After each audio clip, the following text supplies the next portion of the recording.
ദൈവതിരുനാമത്തിന് മഹത്വമുണ്ടായിരിക്കട്ടെ.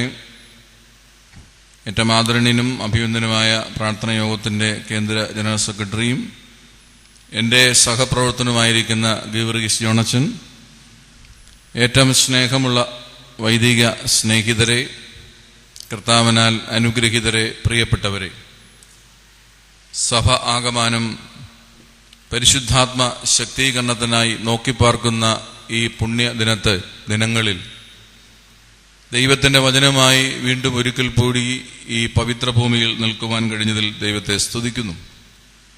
അവസരത്തിനായി പ്രാർത്ഥനയോഗത്തിൻ്റെ എല്ലാ ഭാരവാഹികളോടും പ്രത്യേകിച്ച് ഏറ്റവും പ്രിയങ്കരനായ ഗീവർഗീസ് ജോണച്ചനോടുള്ള നന്ദി അറിയിക്കുന്നു.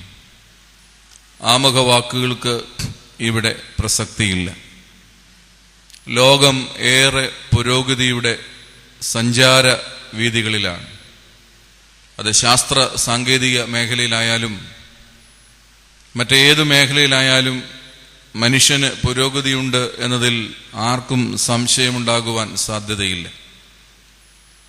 ഈ പുരോഗതികളൊക്കെ ആത്യന്തികമായി മനുഷ്യന്റെ നന്മയ്ക്ക് മുഖാന്തരമാണ്. നമുക്കറിയാം, നമ്മുടെ ആദ്യ മനുഷ്യർ തീയുണ്ടാക്കുവാൻ എന്ത് ബുദ്ധിമുട്ടി എന്ന്. 2 കല്ലുകൾ ചേർത്തുരച്ച് ആ കല്ലുകളിൽ നിന്ന് വല്ലപ്പോഴും പുറത്തു വരുന്നൊരു തീപ്പൊരിനാളം പകർന്ന് ഒരു തീയുണ്ടാക്കുവാൻ നമ്മുടെ പൂർവികർ എന്ത് ബന്ധപ്പെട്ടു. അവിടെ നിന്ന് നാം ഇപ്പോൾ വെടിവെച്ച് തീ സൃഷ്ടിക്കുന്ന വിപ്ലവത്തിലേക്ക് എത്തി. ഇന്ന് ഗ്യാസ് അടുപ്പ് വെടി പോലും വെക്കേണ്ട, നോബ് തുറന്നാൽ തീ വരുന്ന വലിയ സാധ്യതയിലേക്ക് വരുമ്പോൾ തീർച്ചയായും നാം സന്തോഷിക്കപ്പെടേണ്ട ജനനദിയാണ്. സന്തോഷം വർദ്ധിക്കുമ്പോൾ എല്ലാ സാധ്യതകളും നമുക്കുണ്ടായി. കേരളത്തിൽ എൻ്റെ അറിവിലാണെങ്കിൽ ഏതാണ്ട് 164-ലധികം ചാനലുകളുണ്ട്. ഏതാണ്ട് 36-ലധികം മലയാള ചാനലുകൾ നമുക്ക് ലഭ്യമാണ്. ഈ 36 ചാനലുകളിൽ എല്ലാ ചാനലുകളിലും 1 മണിക്കൂറെങ്കിലും കോമഡി ഷോകൾക്ക് വേർതിരിക്കുന്നുവെങ്കിൽ 24 മണിക്കൂറും നമുക്ക് സന്തോഷിക്കാനുള്ള സാധ്യതകളും ഇവിടെയുണ്ട്. ഞാൻ പറഞ്ഞു വരുന്നത്, സന്തോഷിക്കാനുള്ള സാധ്യതകൾ നമുക്ക് മുമ്പിൽ ഏറെയാണ്. അത് ശാസ്ത്രത്തിന്റെ പുരോഗതിയിലായാലും ദൃശ്യമാധ്യമങ്ങളുടെ കടന്നുവരവിലായാലും സാമ്പത്തിക മേഖലകളുടെ ഉന്നതികളായാലും മക്കളുടെ വിദ്യാഭ്യാസ കാര്യത്തിലെ പുരോഗതികളായാലും ജീവിത സാഹചര്യങ്ങളുടെ മെച്ചപ്പെടുത്തലായാലും ഏതു തലങ്ങളിലും നമുക്ക് സന്തോഷിക്കാനുള്ള സാഹചര്യങ്ങൾ എന്തുകൊണ്ടും മെച്ചമാണ്. പക്ഷേ ഈ കാത്തിരിപ്പിന്റെ നാളുകളിൽ നമ്മെ അസ്വസ്ഥപ്പെടുത്തുന്ന ഒരു ചിന്തയുണ്ട്. നാം സന്തോഷിക്കാറുണ്ടോ എന്ന ചോദ്യമാണ് പ്രസക്തമായി നിൽക്കുന്നത്. സന്തോഷിക്കാൻ എല്ലാ സാഹചര്യങ്ങളും ഉണ്ടായിരിക്കെ നാം എന്തുകൊണ്ട് സന്തോഷിക്കുന്നില്ല എന്ന ഒരു ചോദ്യം വളരെ പ്രധാനപ്പെട്ടതാണ്. ഈ ചോദ്യത്തിന്റെ ഉത്തരമാണ് നാം ഇന്ന് ഈ പ്രഭാതത്തിൽ കണ്ടെത്തേണ്ടത്. സഭയും സഭയുടെ വേദശാസ്ത്രവും വേദപുസ്തകവും അതിന്റെ ദർശനവും നമ്മെ ഓർമ്മിപ്പിക്കുന്നു. സന്തോഷം എന്നത് ബന്ധപ്പെട്ടിരിക്കുന്നത് പരിശുദ്ധ റൂഹായുമായി ബന്ധപ്പെട്ടാണ്. അതുകൊണ്ടാണ് ആശ്വാസപ്രദനായ റൂഹ, സൗഖ്യദായകനായ റൂഹ, സകലത്തെയും നവീകരിക്കുന്നവനായ റൂഹായ്ക്ക് കൊടുക്കുന്ന വിശേഷണങ്ങളൊക്കെ പഠിച്ചു നോക്കിയോ? പരിശുദ്ധ റൂഹായുടെ മുഴുവൻ വിശേഷണങ്ങളും നമ്മളിലേക്ക് എത്തുന്നത് പരിശുദ്ധ റൂഹായുടെ ശക്തീകരണത്തിന്റെ ആവശ്യകതയാണ്. അതാണ് സഹിയോന്റെ മാളികയിൽ നമ്മൾ കണ്ടുമുട്ടിയത്. പരിശുദ്ധ റൂഹായുടെ കടന്നുവരവിൽ സന്തോഷിക്കുന്ന ആദിമ ക്രൈസ്തവ സമൂഹത്തെ നമ്മൾ കണ്ടെത്തി. പരിശുദ്ധാത്മാവിന്റെ നവീകരണം നമ്മുടെ ഉള്ളിൽ സൃഷ്ടിക്കേണ്ടത് നമ്മുടെ പാപങ്ങളുടെ മോചനമാണ്. പാപങ്ങളുടെ മോചനം സംഭവിക്കുന്നവർക്ക് മാത്രമേ സന്തോഷിക്കുവാൻ കഴിയുകയുള്ളൂ. ഇതാണ് അതിൻ്റെ ലളിതമായ തത്വം. നമ്മുടെ പലരുടെയും ആധ്യാത്മികത ഇന്ന് ഗിൽറ്റി കോൺഷ്യസിന്റെ ഭാഗമായിട്ട് സൃഷ്ടിക്കപ്പെടുന്നതാണ്. പാപം ചെയ്തു പോയി എന്ന ചിന്തയുള്ളതുകൊണ്ട് എവിടെങ്കിലും പോയി ചിലതൊക്കെ അർപ്പിച്ചിട്ട് അതിന് മോചനം ലഭിക്കാൻ നമ്മൾ ആഗ്രഹിക്കുന്നുവെങ്കിൽ പാപങ്ങൾ പരിഹരിക്കപ്പെടുന്നിടത്ത് മാത്രമേ സന്തോഷം നിർമ്മിക്കപ്പെടുകയുള്ളൂ എന്നത് മറക്കണ്ട. ഒന്നുകൂടെ ഞാൻ ആവർത്തിക്കട്ടെ, പാപങ്ങൾ പരിഹരിക്കുന്ന ഇടത്തു മാത്രമേ സന്തോഷത്തെ നിർമ്മിക്കുവാൻ നമുക്ക് കഴിയുകയുള്ളൂ. അത് നമ്മൾ മറക്കണ്ട. അത് സഭയുടെ അടിസ്ഥാന തത്വമാണ്, വേദപുസ്തകത്തിന്റെ കാതലായ ഓർമ്മപ്പെടുത്തലാണ്. അല്ലാതെ ഗിൽറ്റി കോൺഷ്യസിന്റെ ഒരു പരിഹാരമായി എവിടെങ്കിലും ചെന്ന് കുറെ മണിക്കൂറുകൾ ചെലവഴിക്കുകയോ എവിടെങ്കിലും ചെന്ന് ചിലതൊക്കെ നൽകുകയോ ചെയ്യുന്നതാണ് ആത്മീയതയെന്ന് നമ്മൾ ചിലരെങ്കിലും തെറ്റിദ്ധരിച്ചിട്ടുണ്ട്. ഇതിനൊന്നും അടിസ്ഥാനപരമായൊരു മാറ്റം ഉണ്ടാവില്ല. അടിസ്ഥാനപരമായൊരു മാറ്റം നമ്മുടെ ജീവിതത്തിൽ ഉണ്ടാകണമെങ്കിൽ പരിഹരിക്കേണ്ട പാപങ്ങൾ പരിഹരിക്കപ്പെടണം, കഴുകേണ്ട പാപങ്ങൾ കഴുകണം, ഏറ്റുപറയേണ്ട പാപങ്ങൾ ഏറ്റുപറയപ്പെടുക തന്നെ ചെയ്യണം. അപ്പോഴാണ് സന്തോഷം കടന്നു വരുന്നത്. അതുകൊണ്ടാണ് സന്തോഷിക്കുവാൻ മെച്ചപ്പെട്ട സാഹചര്യങ്ങൾ ലഭ്യമായ മനുഷ്യന് സന്തോഷിക്കാൻ കഴിയാതെ പോകുന്നത്. ഈ അടുത്ത കാലത്ത് എൻ്റെ ഒരു ട്രെയിൻ യാത്രയിൽ ഞാനൊരു സ്നേഹിതനെ പരിചയപ്പെട്ടു. അദ്ദേഹത്തിന്റെ വലിയൊരു പ്രതിസന്ധി എന്നോട് പങ്കുവച്ചു. അത് കേട്ടപ്പം തോന്നി അത് എനിക്കും ആ കുഴപ്പമുണ്ട്. ഇപ്പൊ കേൾക്കുമ്പോൾ നിങ്ങൾക്കും തോന്നും നിങ്ങൾക്കും ഉണ്ടാ കുഴപ്പമെന്ന്. അദ്ദേഹം പറഞ്ഞത് ലളിതമായ കാര്യമാണ്. അച്ഛാ, സന്തോഷിക്കാൻ ഒത്തിരി കാര്യങ്ങൾ എനിക്കുണ്ട്. അദ്ദേഹം ബിസിനസ് മേഖലയിൽ പ്രവർത്തിക്കുന്ന ആളാണ്. പക്ഷെ സന്തോഷിക്കേണ്ട അവസരങ്ങളിൽ പോലും എന്നെ കൊണ്ട് സന്തോഷിക്കാൻ കഴിയാറില്ല. എനിക്ക് തോന്നി എനിക്കും കുഴപ്പമുണ്ടത്, എൻ്റെ വലിയ പ്രശ്നമാണിത്, എന്നെ കേൾക്കുന്ന നമ്മൾ പലരുടെയും പ്രശ്നമാണിത്. സന്തോഷിക്കാൻ തമ്പുരാൻ ഒത്തിരി കാര്യങ്ങൾ നൽകിയിട്ടുണ്ട്, പക്ഷെ എന്തു പറ്റുന്നില്ല? സന്തോഷിക്കാൻ. ഇതൊരു വലിയ പ്രതിസന്ധിയാണ്. ഈ പ്രതിസന്ധികൾക്ക് നടുവിൽ ഈ കാത്തിരിപ്പിന്റെ നാളിൽ വിശുദ്ധ വേദപുസ്തകം നമ്മുടെ മുമ്പിൽ വരച്ചിടുന്നൊരു വാഗ്മയ ചിത്രമുണ്ട്. ആ വാഗ്മയ ചിത്രമാണ് വിശുദ്ധനായ ലൂക്കോസിന്റെ സുവിശേഷത്തിന്റെ 15-ാം അധ്യായത്തിന്റെ 1 മുതൽ 7 വരെയുള്ള വാക്യങ്ങളിൽ നാം കണ്ടുമുട്ടുന്നത്. വിശുദ്ധ ലൂക്കോസിന്റെ സുവിശേഷത്തിന്റെ 15-ാം അധ്യായത്തിന്റെ 1 മുതൽ 7 വരെയുള്ള വാക്യങ്ങളിൽ, പ്രത്യേകിച്ച് അതിന്റെ 7-ാമത്തെ വാക്യത്തിൽ നാം വായിക്കുന്നു: മാനസാന്തരം കൊണ്ട് ആവശ്യമില്ലാത്ത 99 നീതിമാന്മാരെ കുറിച്ചുള്ളതിനേക്കാൾ മാനസാന്തരപ്പെടുന്ന ഒരു പാപിയെ ചൊല്ലി സ്വർഗത്തിൽ, അടുത്ത വാചകം എനിക്ക് കേൾക്കണ്ടേ, സ്വർഗത്തിൽ അധിക സന്തോഷം ഉണ്ടാവും. നമ്മൾ ഈ വെറും സന്തോഷം പോലും ഇല്ലാത്ത അവസ്ഥയിലാണ് വേദപുസ്തകം അധിക സന്തോഷത്തെ പറ്റി നമ്മോട് പറയുന്നത്. എത്ര വലിയൊരു ജാലകത്തിലേക്കാണ് ഈ വേദഗ്രന്ഥം നമുക്ക് തുറന്നു കാട്ടുന്നത്. ലഭ്യമായ സാഹചര്യങ്ങളിൽ പോലും ദുഃഖിതനായിരിക്കുന്ന നമ്മുടെ മുമ്പിൽ വേദപുസ്തകം ഒരു വലിയ ജാലകം തുറക്കുകയാണ്. വേദപുസ്തകം തുറന്നിടുന്ന ജാലകം മറ്റൊന്നുമല്ല, see here is a possibility. ഇവിടെ ഒരു സാധ്യതയുണ്ട്. എന്തിന്? അധിക സന്തോഷത്തിന്. മോർ ജോയ്. ജോയ് സാറാണ് എൻ്റെ മുമ്പിൽ നിൽക്കുന്നത്. ഈ ജോയ് എന്ന പദം സന്തോഷത്തെ ആവിഷ്കരിക്കാൻ വേണ്ടി വേദപുസ്തകത്തിൽ കാണുമ്പോൾ, ഇംഗ്ലീഷ് ഭാഷ പഠിച്ച് നിങ്ങൾക്കറിയാം, സന്തോഷത്തെ ആവിഷ്കരിക്കാൻ ഒത്തിരി നല്ല പദങ്ങൾ വേറെയുണ്ട്. പക്ഷെ എന്തുകൊണ്ടോ വേദപുസ്തക പരിഭാഷയിൽ നമ്മൾ കാണുന്നത് 3 ചെറിയ പദങ്ങൾ മാത്രം. ജെയും ഓയും വൈയും ചേർത്ത് വെച്ചാൽ എന്തുണ്ടാകും? ഉണ്ടാകും, പക്ഷെ ഉണ്ടാക്കാൻ ബുദ്ധിമുട്ടാണ്. അതാണ് പ്രശ്നം. ഉണ്ടാകുന്നതിൽ കുഴപ്പമൊന്നുമില്ല, പക്ഷെ ഉണ്ടാക്കിയെടുക്കാൻ ബുദ്ധിമുട്ടാണ്. ജെയും ഓയും 3 അക്ഷരങ്ങൾ പറക്കി വെച്ചാൽ സന്തോഷം ഉണ്ടാകും. പക്ഷെ ഒരു ശ്രദ്ധ നമുക്ക് ആ കാര്യത്തിൽ വേണം. ജെ എന്ന ആദ്യാക്ഷരം ക്രിസ്തുവിന്റെ സാന്നിധ്യം, ജീസസ് എന്ന ക്രിസ്തു സാന്നിധ്യത്തിൽ നിലനിൽക്കണം. വൈ എന്ന അവസാന അക്ഷരം ഞാനോ നീയോ അടങ്ങുന്ന യുവേഴ്സ് എന്ന അക്ഷരത്തിൽ മറഞ്ഞിരിക്കണം. ഈ നടുക്കലത്തെ അക്ഷരമാണ് നമുക്ക് പലപ്പോഴും കൺഫ്യൂഷൻ ഉണ്ടാക്കുന്നത്.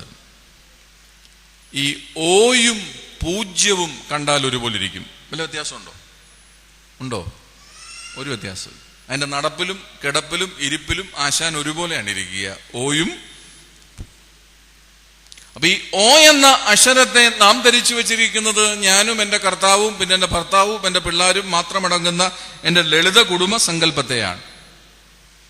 പക്ഷെ ഓ എന്ന അക്ഷരത്തെ വേദപുസ്തകം അർത്ഥമാക്കുന്നത് അതേഴ്സ് എന്ന വലിയ സാധ്യതയാണ്. ഇവിടെയാണ് നമുക്കൊരു ധാരണ. ഈ ഓ ഒരു വട്ടപൂജ്യമാണെന്ന് ധരിക്കുന്നിടത്താണ് നമ്മുടെ സന്തോഷം പലപ്പോഴും നിരർത്ഥകമായി മാറുന്നത്. നമ്മുടെ സന്തോഷം പലപ്പോഴും ആസാധ്യജനകമല്ലാതായി മാറുന്നത്. അതുകൊണ്ട് ക്രിസ്തുവിന്റെ അദർശ്യ സാന്നിധ്യത്തിൽ ഞാനും നീയും ചേരുമ്പോഴാണ് എന്തുണ്ടാകുന്നത്? മറക്കണ്ട, ക്രിസ്തു എന്ന ദിവ്യ സാന്നിധ്യത്തിൽ ഞാനും നീയും ഒന്നു ചേരുമ്പോഴാണ് എന്തുണ്ടാകുന്നത്? സന്തോഷം ഉണ്ടാകും. ആ സന്തോഷത്തെയാണ് നാം നിർമ്മിക്കേണ്ടത്. ആ സന്തോഷത്തെ നിർമ്മിക്കണമെങ്കിൽ നമുക്ക് ചില മാറ്റങ്ങൾ ആവശ്യമാണ്. ഈ വേദഭാഗം നമ്മോട് 5 മാറ്റങ്ങൾ ആവശ്യപ്പെടുന്നു അധിക സന്തോഷത്തിലേക്ക് എത്തപ്പെടുവാൻ. Those all are the perspectival changes എന്ന് പറയും. നമ്മുടെ ചിന്താപരമായ ചില മാറ്റങ്ങൾ വേണം. 5 മാറ്റങ്ങൾ നമുക്കുണ്ടാവണം. 5 മാറ്റങ്ങൾ നമുക്കുണ്ടാകുമ്പോഴാണ് പേരിൽ മാത്രം ഇപ്പോൾ ജോയി ആയിരിക്കുന്ന നമുക്ക് ജീവിതത്തിൽ എന്തായി മാറുന്നത്? ജോയി ആയി മാറുന്നത്. 5 മാറ്റങ്ങൾ നമുക്കുണ്ടാവണം. ആ 5 മാറ്റങ്ങളെ വേദപുസ്തകത്തിൽ രേഖപ്പെടുത്തിയിട്ടുണ്ട്.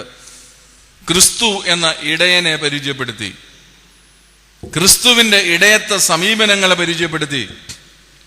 ഈ 5 സമീപനങ്ങൾ നമുക്ക് പറഞ്ഞു തരുന്നുണ്ട്. അത് അക്കമിട്ട് നിരത്തി ഞാൻ എൻ്റെ ശുശ്രൂഷ പൂർണ്ണമാക്കാം. ഒന്നാമത്തെ മാറ്റം വിശുദ്ധ ലൂക്കോസ് സുവിശേഷത്തിന്റെ 15-ാം അധ്യായത്തിന്റെ 2-ാമത്തെ വാക്യത്തിലാണ് നാം കണ്ടുമുട്ടുന്നത്. മതി, ഇവൻ പാപികളെ കൈക്കൊണ്ട് അവരോടുകൂടെ ഭക്ഷിക്കുന്നു എന്ന് പറഞ്ഞ് പരീശന്മാരും ശാസ്ത്രിമാരും എന്ത് ചെയ്തു? പെറുപെറുത്തു. അപ്പൊ പെറുപെറുപ്പിന്റെ ഉത്ഭവം എവിടുന്നാന്ന് ഇപ്പം മനസ്സിലായല്ലോ അല്ലേ? പെറുപെറുപ്പിന്റെ ആരംഭം എവിടെ നിന്ന് നമ്മൾ മനസ്സിലാക്കി. പഴയ നിയമത്തിൽ ഒരു പെറുപെറുപ്പുണ്ട്. അതെപ്പോഴാണ്? പട്ടിണി കൊണ്ട് നട്ടം തിരിഞ്ഞ് മന്ന നൽകിയപ്പോ മന്ന നിന്നും എടുത്ത് മന്ന നൽകിയതോർത്ത് പെറുപെറുക്കുന്ന ദൈവജനം അവിടെയുണ്ട്. അപ്പോൾ പലപ്പോഴും ഇല്ലായ്മയുടെ നടുവിലല്ല പെറുപെറുപ്പുള്ളത്, ഉള്ളതിന്റെ നടുവിലാണ് പെറുപെറുപ്പുകൾ ഉണ്ടാകുന്നത്. ഇല്ലായ്മകളുടെ നടുവിൽ ഒരുവൻ പെറുപെറുത്താൽ ഒരുപക്ഷെ നമുക്ക് അവനെ മാനുഷികമായെങ്കിലും നമുക്ക് ഉൾക്കൊള്ളാൻ കഴിയും. പക്ഷെ ഇന്ന് മനുഷ്യൻ കൂടുതലും പെറുപെറുക്കുന്നത് ഇല്ലായ്മയുടെ നടുവിലല്ല, അവന്റെ സമൃദ്ധിയുടെ നടുവിലാണ്. അതാണ് നാം അഭിമുഖീകരിക്കുന്ന ഏറ്റവും വലിയ പ്രശ്നം. ഇവിടെ യേശുവിന്റെ കാലഘട്ടത്തിൽ ദൈവജനത്തെ നയിക്കുവാനായി നിയോഗിക്കപ്പെട്ട വിവിധ ഘട്ടം ആളുകൾ ഉണ്ടായിരുന്നു, നിങ്ങൾക്കറിയാം. അതിൽ ശ്രദ്ധേയരായ 2 ആളുകളെ പറ്റിയാണ് ഇവിടെ പരാമർശ വിധേയമാകുന്നത്. ഒന്ന് പരീശന്മാർ, മറ്റൊന്ന് ശാസ്ത്രിമാർ. ആരാണ് പരീശന്മാർ എന്ന് നിങ്ങൾക്കറിയാം. അവർക്ക് ദേവാലയ ഭക്തിയിൽ വല്ലാത്ത എരിവുണ്ട്. നമ്മളിൽ പലരെ പോലും ഭയങ്കരമായിട്ട് എരിവോടെ ദേവാലയത്തെ കോട്ടകത്തി കാത്തു സൂക്ഷിച്ച് പ്രമാണങ്ങളെ വളരെ ശക്തിയായി കൊണ്ടു നടക്കുന്ന ഒരു വിഭാഗം ആളുകളാണ് പരീശന്മാർ. 2-ാമത്തെ ആളുകളാണ് ശാസ്ത്രിമാർ. അവരായിരുന്നു ഒന്ന് തിരുവെഴുത്തുകളെ പകർത്തിയെഴുതിയിരുന്നത്. അവരായിരുന്നു ഒന്ന് തിരുവെഴുത്തുകളെ പൊരുൾ തെളിയിച്ച് കൊടുത്തിരുന്നത്. 2 പേരും ഇടയന്മാരാണ്. പക്ഷേ ഈ 2 ഇടയന്മാർക്കും ഒരു വലിയ കുഴപ്പം ആ കാലത്തുണ്ടായിരുന്നു. ഇവർ 2 പേരും ഒരുവനെ പാപി എന്ന മുദ്ര കുത്തിയാൽ പിന്നെ അവന്റെ വീട്ടിലേക്ക് പോകത്തില്ല, അവന്റെ കല്യാണ സദ്യയിൽ പങ്കെടുക്കത്തില്ല, അവനെ കല്യാണ സദ്യയിൽ ക്ഷണിക്കത്തുമില്ല. ചിലരെയൊക്കെ ബോധപൂർവമായി പുറത്തു നിർത്തുവാൻ ആ കൂട്ടത്തിൽപ്പെട്ടവരായിരുന്നു സ്ത്രീകൾ, ആ കൂട്ടത്തിൽപ്പെട്ടവരായിരുന്നു വിധവമാർ, ആ കൂട്ടത്തിൽപ്പെട്ടവരായിരുന്നു പരീശന്മാർ, ആ കൂട്ടത്തിൽപ്പെട്ടവരായിരുന്നു ചുങ്കക്കാർ. അങ്ങനെ ഒത്തിരി കാറ്റഗറി പഠിക്കുമ്പോഴറിയാം. ഇവരെ എല്ലാവരെയും ഉൾക്കൊള്ളുവാനാണ് ഇവരെ പറഞ്ഞു വിട്ടതെങ്കിലും അവരെന്ത് ചെയ്തു? ചിലരെയൊക്കെ ബോധപൂർവം അകറ്റി നിർത്തി. ഈ പശ്ചാത്തലത്തിലാണ് ക്രിസ്തു എന്ന ഇടയൻ കടന്നു വരുന്നത്. ക്രിസ്തു പറഞ്ഞു, എന്റെ അടുക്കിലേക്ക് ആർക്കും കടന്നു വരാം. ഇതൊരു വലിയ വെല്ലുവിളിയാണ്. ക്രിസ്തുവിന്റെ കാലത്തെ ഇടയന്മാർ പറഞ്ഞു, എന്റെ അടുക്കിലേക്ക് പാപികൾ വരണ്ട, എന്റെ അടുക്കിലേക്ക് ചുങ്കക്കാർ വരണ്ട, എന്റെ അടുക്കിലേക്ക് പരീശന്മാർ പിന്നെ സ്ത്രീകൾ വരണ്ട എന്നൊക്കെ പറഞ്ഞപ്പോ ക്രിസ്തു വന്നിട്ട് പറഞ്ഞു, എന്റെ അടുക്കിലേക്ക് അധ്വാനിക്കുന്നവരും ഭാരം ചുമക്കുന്നവരുമായുള്ളവരെ നിങ്ങൾക്ക് എന്റെ അടുക്കിലേക്ക് വരാം. I am open for you. ഞാനൊരു തുറന്ന പുസ്തകമാണ്, ഞാൻ വാതിലാണ്. ഞാൻ ആരാണ്? വാതിലാണ്. പ്രിയപ്പെട്ടവർ, ഈ വാതിൽ എന്ന പ്രയോഗം ശ്രദ്ധിച്ചിട്ടുണ്ടോ? ശ്രദ്ധിച്ചിട്ടില്ലെങ്കിൽ ഇനിയും ശ്രദ്ധിക്കണം. അത് ബോധപൂർവമായി ഉപയോഗിക്കപ്പെട്ട ഒരു പ്രയോഗമാണ്. കാരണം വാതിലുകൾ എന്ന് പറയുന്നത് തുറക്കപ്പെടാൻ മാത്രമുള്ളതല്ല, അടയ്ക്കപ്പെടാൻ കൂടെയാണ്. ചില വഴികൾ തുറക്കപ്പെടുവാനാണ് വാതിലുകൾ, ചില വഴികൾ അടയ്ക്കപ്പെടുവാനാണ് വാതിലുകൾ. പക്ഷെ നമ്മളിൽ പലർക്കും വാതിലാകാനല്ല താല്പര്യം, മതിലാകാനാ താല്പര്യം. മതിലിനൊരു പ്രശ്നമുണ്ട്, മതിലിന് അടയ്ക്കപ്പെടാൻ മാത്രമേ കഴിയത്തുള്ളൂ, എന്ത് ചെയ്യാൻ പറ്റില്ല, തുറക്കപ്പെടാൻ കഴിയില്ല. അതാ ക്രിസ്തു പറഞ്ഞേ, പരീശന്മാരും സാദൂക്യന്മാരും മതിലായിരുന്നു. അതുകൊണ്ട് തുറക്കപ്പെടാത്തതുകൊണ്ട് എന്താ ചെയ്യുക, ഉള്ളിൽ വായു ചൂട് പിടിക്കും, വരാമെന്ന രോഗമൊക്കെ വരും. നമ്മളിപ്പോ എല്ലാവരും രോഗത്തെ പറ്റി ആശങ്കപ്പെടുകയല്ലേ? സത്യം പറഞ്ഞാൽ നിങ്ങൾക്കെല്ലാം സൗഖ്യമുണ്ട്, ഹൃദയത്തിന്റെ വാതിൽ തുറക്കാൻ പറ്റുമോ? 1ാം ക്ലാസ് മുതൽ ഉള്ള കുശുമ്പും കുന്നായും ഒക്കെ ഇങ്ങനെ മനസ്സിലിട്ടിങ്ങനെ നടക്കുക, ആരോടും പങ്കുവെക്കാതെ. ഒന്ന് തുറന്നു വിടല്ലോ, ഏറെ കുത്തി വിടല്ലോ. ഒന്ന് തുറക്കാൻ പറ്റിയാൽ ഈ കാലം നിങ്ങൾക്ക് എല്ലാവർക്കും സൗഖ്യമുണ്ട്. നമ്മളിത് ആരോടും പറയാതെ, ഒന്നിനോടും പറയാതെ ഇതിനെല്ലാം മതിലുപോലെ ഉള്ളിൽ കാത്തു സൂക്ഷിക്കുന്നതുകൊണ്ട് ഉള്ളിൽ വായു ചൂടാകുന്നതല്ലാതെ ഒരു പ്രയോജനവും ഉണ്ടാകുന്നില്ല. പക്ഷെ ക്രിസ്തു പറഞ്ഞു, ഞാൻ മതിലല്ല, ഞാൻ ആരാണ്? ഞാൻ ചില വഴികൾ തുറക്കും, അതേസമയത്ത് ചില വഴികൾ ഞാൻ അടയ്ക്കുകയും ചെയ്യും. എനിക്കൊരു തുറന്ന സമീപനമാണുള്ളത് എല്ലാവർക്കും എന്റെ അടുക്കിലേക്ക്. പ്രിയപ്പെട്ടവരെ, അധിക സന്തോഷത്തിലേക്ക് നാം എത്തണമെങ്കിൽ നമ്മൾ ഉണ്ടാകേണ്ട ആദ്യ മാറ്റവും ഇതാണ്. നമുക്കൊരു തുറന്ന സമീപനം ഉണ്ടാകണം. We need a genuine approach. അതെന്താണെന്നറിയാമോ?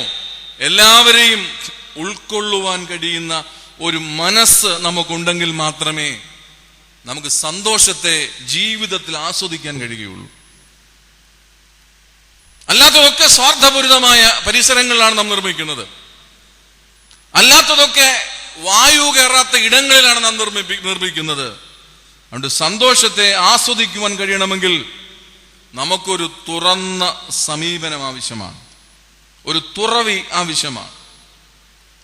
യേശു തമ്പുരാൻ സൃഷ്ടി പോലും നിർവഹിച്ചത് എല്ലാവരെയും ഉൾക്കൊണ്ടോണ്ടാണ്. നിങ്ങൾ ഉൽപ്പത്തി പുസ്തകത്തിലേക്ക് പോകൂ. ഉൽപ്പത്തി പുസ്തകത്തിൽ നമ്മൾ വായിക്കുന്നു, അവൻ നക്ഷത്രങ്ങളെ നിർമ്മിച്ചു, ആകാശത്തിലെ പർവ്വജാതികളെ സൃഷ്ടിച്ചു. എന്നിട്ട് എന്താ പറഞ്ഞേ? എവിടെങ്കിലും പോയി താമസിച്ചോളാനാണോ പറഞ്ഞേ? എന്താ പറഞ്ഞേ? ആകാശം ചൂണ്ടിക്കാണിച്ചിട്ട് പറഞ്ഞു, ഞങ്ങളുടെ സ്ഥലം എവിടെയാണ്? ആകാശമാണ്. Sky is your space. രണ്ടാമതായിട്ട് ഇഴജന്തുക്കളെ സൃഷ്ടിച്ചു. ഭൂമിയിൽ പറഞ്ഞു, ഞങ്ങൾ ഭൂമിയാണ് ഞങ്ങളുടെ സ്ഥലം. മത്സ്യങ്ങളെ സൃഷ്ടിച്ചു, നിങ്ങൾ സമുദ്രത്തിൽ പാർക്കണമെന്നാ പറഞ്ഞത്. സമുദ്രമാണ് ഞങ്ങളുടെ സ്ഥലം. ആരെ അനാഥരായി വിട്ടിട്ടില്ല. മനുഷ്യനെ സൃഷ്ടിച്ചു. മനുഷ്യന് നല്ല ഒന്നാന്തരം സ്വർഗ തുല്യമായ ഏദൻ പറുദീസ കൊടുത്തില്ലേ? ഏദൻ പറുദീസ എന്ന് പറഞ്ഞു, നീ ഇവിടെ പാർക്കേണ്ടവനാണ്. ആരെയാണ് അനാഥരായി വിട്ടത്? ആരെയാണ് ഉൾക്കൊള്ളാതിരുന്നത്? പിന്നെ എവിടെ പ്രശ്നം ഉണ്ടായി? ഇവിടെ പ്രശ്നം സൃഷ്ടിച്ചത് ആരാ? മനുഷ്യൻ തനിക്ക് പാർക്കാൻ നൽകിയ സ്ഥലം സംരക്ഷിച്ചോ നഷ്ടപ്പെടുത്തിയോ? എന്തുമൂലം നഷ്ടപ്പെടുത്തി? പാപമൂലം നഷ്ടപ്പെടുത്തി. പിന്നെന്താ അവൻ ചെയ്തേ? സ്വന്തം സ്ഥലം നഷ്ടപ്പെടുത്തി എന്ന് മാത്രമല്ല, നക്ഷത്രങ്ങൾ കൂടുകൂട്ടേണ്ട ആകാശത്തിലേക്ക് അവൻ സ്കഡ് മിസൈൽ കത്തിച്ചു വിട്ടു. ശരിയല്ലേ? ഓസോൺ പാളികയിൽ വട്ടത്തിൽ കിഴുത്തയുണ്ടായി. അവന്റെ റെഫ്രിജറേറ്ററുകളും അവന്റെ ഫാനുകളും ഒക്കെ ചേർന്ന് അവിടെ കിഴുത്തയുണ്ടാക്കി. സ്വന്തം സ്ഥലം നഷ്ടപ്പെടുത്തിയത് മാത്രമല്ല, വല്ലവന്റെ സ്ഥലത്ത് കയറിയവൻ മത്സ്യങ്ങൾ പാർക്കേണ്ട സമുദ്രത്തിലേക്ക് എൻഡോസൾഫാൻ കലക്കി ഒഴിച്ചു. എന്താ പ്രിയപ്പെട്ടവരെ നമുക്ക് സംഭവിക്കുന്നത്? നമുക്കൊരു തുറന്ന സമീപനം നഷ്ടപ്പെട്ടത് കൊണ്ടല്ലേ നക്ഷത്രങ്ങൾക്ക് പോലും സമാധാനമില്ലാത്തൊരു കാലം, ഇഴജന്തുക്കൾക്ക് പോലും സ്വസ്ഥതയില്ലാത്തൊരു കാലം, മത്സ്യങ്ങൾക്ക് പോലും ആരോഗ്യമില്ലാത്തൊരു കാലത്തെ നാം സൃഷ്ടിച്ചത്.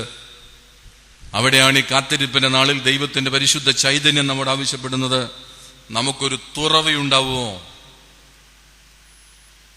നമുക്കൊരു തുറവിയുണ്ടാകും. ഇത് വലിയ കാര്യം. ഇതിന്റെ ചെറിയ ചെറിയ തലങ്ങളിലേക്ക് വന്നാൽ കുടുംബമെന്ന വലിയ സ്വർഗം ആണല്ലോ, വലിയ സ്വർഗം, ഭൂമിയിലെ പറുദീസ എന്ന സ്വർഗം. ഇവിടെ നമുക്കൊരു തുറവിയുണ്ടോ? പിതാക്കന്മാരെ, അമ്മമാരെ, നമുക്കൊരു തുറവിയുണ്ടോ? സ്വന്തം ഭർത്താവിനെ തുറന്നു സ്നേഹിക്കുവാൻ കഴിഞ്ഞ എത്ര പേർ എന്നെ കേൾക്കുന്നുണ്ട്? ഈ മാർജിനിട്ട് നമ്മളെല്ലാവരും സ്നേഹിക്കുന്നുണ്ട്. ഒന്ന് തുറന്നു സ്നേഹിക്കാൻ കഴിഞ്ഞ എത്ര പേരുണ്ട്? ഭാര്യമാരെ തുറന്നു സ്നേഹിക്കുവാൻ കഴിയുന്ന എത്ര പേർ എന്നെ കേൾക്കുന്നുണ്ട്? മക്കളെ തുറന്നു സ്നേഹിക്കുന്ന എത്ര പിതാക്കന്മാർ എന്നെ കേൾക്കുന്നുണ്ട്? അമ്മയപ്പന്മാരെ തുറന്നു സ്നേഹിക്കുന്ന എത്ര മക്കൾ എന്നെ ശ്രവിക്കുന്നുണ്ട്? ഇവിടെയും ഈ മാധ്യമത്തിലൂടെ ലോകമെമ്പാടും കേൾക്കുന്ന എത്ര പേർ എന്നെ ശ്രവിക്കുന്നുണ്ട്? ഞാൻ ഈ അടുത്ത കാലത്തൊരു ഭവനത്തിലേക്ക് പോകുമ്പോൾ ആ ഭവനത്തിലെ മൂത്ത പുത്രന്റെ പഠനമുറിക്ക് വെളിയിൽ ഒരു ചെറിയ സ്റ്റിക്കർ കണ്ടു. I am busy, please don't disturb me എന്നാണ് വാചകം. ഒരു കുടുംബത്തിന്റെ ഉള്ളിൽ ഒരു മകൻ അപ്പനോടും അമ്മയോടും പറയുന്നു, ഞാൻ തിരക്കിലാണ്, എന്നെ ആരും നാം ആകാശത്തെ തൊട്ടു എന്ന് പറയുമ്പോൾ അതിലെന്ത് സന്തോഷം നമുക്കുണ്ട്. നാം ചന്ദ്രനെയും ചൊവ്വായെയും കീഴ്പ്പെടുത്തി എന്ന് അവകാശപ്പെടുമ്പോൾ നമുക്കതിൽ എന്ത് സന്തോഷമുണ്ട് പ്രിയപ്പെട്ടവരെ. നമ്മളുടെ മകൻ ഒരു മുറിക്കുള്ളിൽ തന്നെ തുരുത്തായി മാറുന്നുവെങ്കിൽ ഇനി ഒരേ കട്ടിലിൽ കിടക്കുന്ന ഭാര്യയുടെയും ഭർത്താവിന്റെയും മനസ്സുകൾ തമ്മിലുള്ള ദൂരം ഇപ്പോൾ അളക്കണ്ട, വീട്ടിൽ പോയി അളന്നാൽ മതി. ഇപ്പോൾ അളന്നാൽ കണ്ടുപിടിക്കാൻ ബുദ്ധിമുട്ടായിരിക്കും. വീട്ടിൽ പോയി അളന്നാൽ അജഗജാന്തരം ധ്രുവധ്രുവാന്തരം എന്ന് കണ്ടുപിടിക്കേണ്ടി വരുമ്പോൾ എവിടെയാണ് നമുക്കൊരു തുറവിയുള്ളത്? ഈ തുറവികൾ ഒരു ഓപ്പൺനെസ്, തുറവി എന്ന മലയാളം പലർക്കും ഇവിടെ മനസ്സിലാവില്ലായിരിക്കാം. ഒരു ഓപ്പൺനെസ് നമുക്കുള്ളത്, ഒരു തുറന്ന സമീപനം നമുക്കുള്ളത് എവിടെയാണ്? ഒരു തുറന്ന സമീപനം നമുക്ക് ഇല്ലാതെ പോകുമ്പോൾ നമുക്ക് നഷ്ടപ്പെട്ടു പോകുന്നത് നമ്മുടെ സന്തോഷം തന്നെ എന്ന് ഓർക്കുന്നുണ്ടോ? ഒന്ന് തുറക്കുവാൻ, മനസ്സിനെ ഒന്ന് തുറക്കുവാൻ, മനസ്സിനെ ഒന്ന് പരിവപ്പെടുത്തുവാൻ, മനസ്സിനെ ഒന്ന് രൂപപ്പെടുത്തുവാൻ നമുക്ക് കഴിയുമോ പ്രിയപ്പെട്ടവരെ? എങ്കിൽ നമുക്ക് അധിക സന്തോഷം സ്വന്തമാക്കാൻ കഴിയും. അധിക സന്തോഷം. ഈ പരിശുദ്ധാത്മാവിന്റെ ചൈതന്യം അതാണ്. പരിശുദ്ധാത്മാവിന്റെ കൃപ നമുക്ക് നൽകുന്ന വലിയ ബലപ്പെടുത്തൽ അതാണ്. അതുകൊണ്ട് ഞാൻ ആദ്യ ഭാഗം അവസാനിപ്പിക്കട്ടെ. ഒരധിക സന്തോഷത്തിലേക്ക് ഞാനും നിങ്ങളും എത്തപ്പെടണമെങ്കിൽ we need a genuine approach. ഒരു തുറന്ന സമീപനം നമുക്ക് ഉണ്ടാവണം. ശാന്തമായിട്ട് ആലോചിക്കണം. ഞാനിങ്ങനെ പ്രസംഗിച്ചു പോയിട്ട് വലിയ കാര്യമുണ്ട് എന്ന് എനിക്ക് വിശ്വാസമില്ല. അതുകൊണ്ട് നമുക്ക് ദൈവത്തോട് ഇടയ്ക്കിടയ്ക്ക് ഒന്ന് സംസാരിച്ച് ഈ ധ്യാനത്തെ മുന്നോട്ട് കൊണ്ടുപോകണമെന്നാണ് ആഗ്രഹം. അതുകൊണ്ടൊന്ന് ശാന്തമായി കണ്ണടയ്ക്കുമോ? താല്പര്യമുള്ളവർ മാത്രം കണ്ണടച്ചാൽ മതി. ഞാൻ ഒരു രോഗശാന്തി ശുശ്രൂഷ നിർവഹിപ്പാൻ അല്ല ഇവിടെ നിൽക്കണേ. എനിക്ക് അതിനുള്ള കഴിവില്ല. ആർക്കെങ്കിലും ദൈവത്തോട് സംസാരിപ്പാൻ ആഗ്രഹമുണ്ടെങ്കിൽ കണ്ണടയ്ക്കാം, ഇല്ലെങ്കിൽ അടയ്ക്കണ്ട. അത് അവരവരുടെ സൗകര്യത്തിന് വിടുന്നു. എല്ലാവരെയും കണ്ണടപ്പിച്ചോളാം, എല്ലാവരെയും ദൈവത്തെ കാണിക്കാമെന്നൊന്നും ഞാൻ ആർക്കും ഉത്തരവാദിത്വം ഇല്ലാത്തതുകൊണ്ട് സൗകര്യമുള്ളവർ കണ്ണടയ്ക്കുക. പക്ഷെ അടയ്ക്കുന്നവർ ദൈവത്തെ കാണണമെന്ന താല്പര്യത്തോട് മാത്രം അടയ്ക്കുക, അല്ലാത്തവർ അടയ്ക്കാതിരിക്കുക. ദൈവത്തെ കാണിക്കുന്നത് ഞാനല്ല, നിങ്ങളാണ് ദൈവത്തെ കാണുന്നത്. അങ്ങനെ ആഗ്രഹമുള്ള ആരെങ്കിലും ഉണ്ടെങ്കിൽ അവർക്ക് കണ്ണടയ്ക്കാം. ഞാൻ എൻ്റെ സംസാരം ഇവിടെ നിർത്തുകയാണ്. ഇനി ദൈവം ഞങ്ങളോട് സംസാരിക്കുവാൻ പോവുകയാണ്. നിങ്ങളൊന്ന് ചോദിച്ചു നോക്കിക്കേ, ആത്മാർത്ഥമായി ദൈവത്തോടൊന്ന് ചോദിച്ചു നോക്കിക്കേ, ദൈവമേ, സന്തോഷിക്കാൻ എത്ര കാരണങ്ങൾ എൻ്റെ ജീവിതത്തിലുണ്ട്. എന്താ ഞാൻ സന്തോഷിക്കാത്തേ? എന്നോട് ചോദിക്കണ്ട, എനിക്ക് ഉത്തരവില്ല. നിന്റെ ദൈവത്തോട് ചോദിക്കേ, എന്താ ഞാൻ സന്തോഷിക്കാതെ പോയത്? എന്താ എനിക്ക് സന്തോഷിക്കാൻ കഴിയാതെ പോയത്? എൻ്റെ തുറവില്ലായ്മയാണോ? എൻ്റെ മനസ്സിന്റെ സങ്കുചിത്തങ്ങളാണോ ഇതിന് കാരണം? Please take A moment.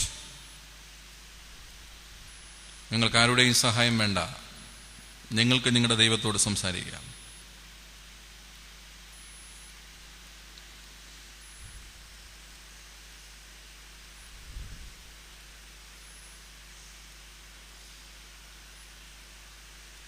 ശാന്തമായി നമ്മുടെ കണ്ണുകളെ നമുക്ക് തുറക്കാം. ചോദ്യവും നിങ്ങളുടേതാണ്, ഉത്തരവും നിങ്ങൾ കണ്ടുപിടിച്ച ഉത്തരം നിങ്ങളുടെ കയ്യിൽ തന്നെ ഇരിക്കട്ടെ. നമുക്ക് ഈ ധ്യാനത്തിന്റെ രണ്ടാം ഭാഗത്തിലേക്ക് എത്താം. രണ്ടാമത് നമുക്കുണ്ടാവേണ്ട ഒരു പ്രധാനപ്പെട്ട മാറ്റം നമ്മോട് ഓർമ്മിപ്പിക്കുന്നത് വിശുദ്ധ ലൂക്കോസ് സുവിശേഷത്തിന്റെ 15-ാം അധ്യായത്തിന്റെ 3-ാം വാക്യം ആദ്യ ഭാഗമാണ്.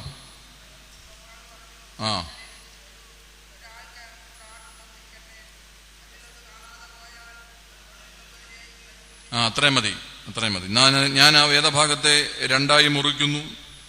എൻ്റെ ആദ്യ ഭാഗമാണ്: ഒരാൾക്ക് 100 ആടുണ്ട് എന്നിരിക്കട്ടെ, അതിലൊന്നിനെ കാണാതെ പോയാൽ 99 മരുഭൂമിയിൽ വിടും. എനിക്ക് 3 കണക്ക് നിങ്ങളോട് ചോദിക്കാനുണ്ട്. ഉത്തരം ഞാൻ പ്രതീക്ഷിക്കുന്നു.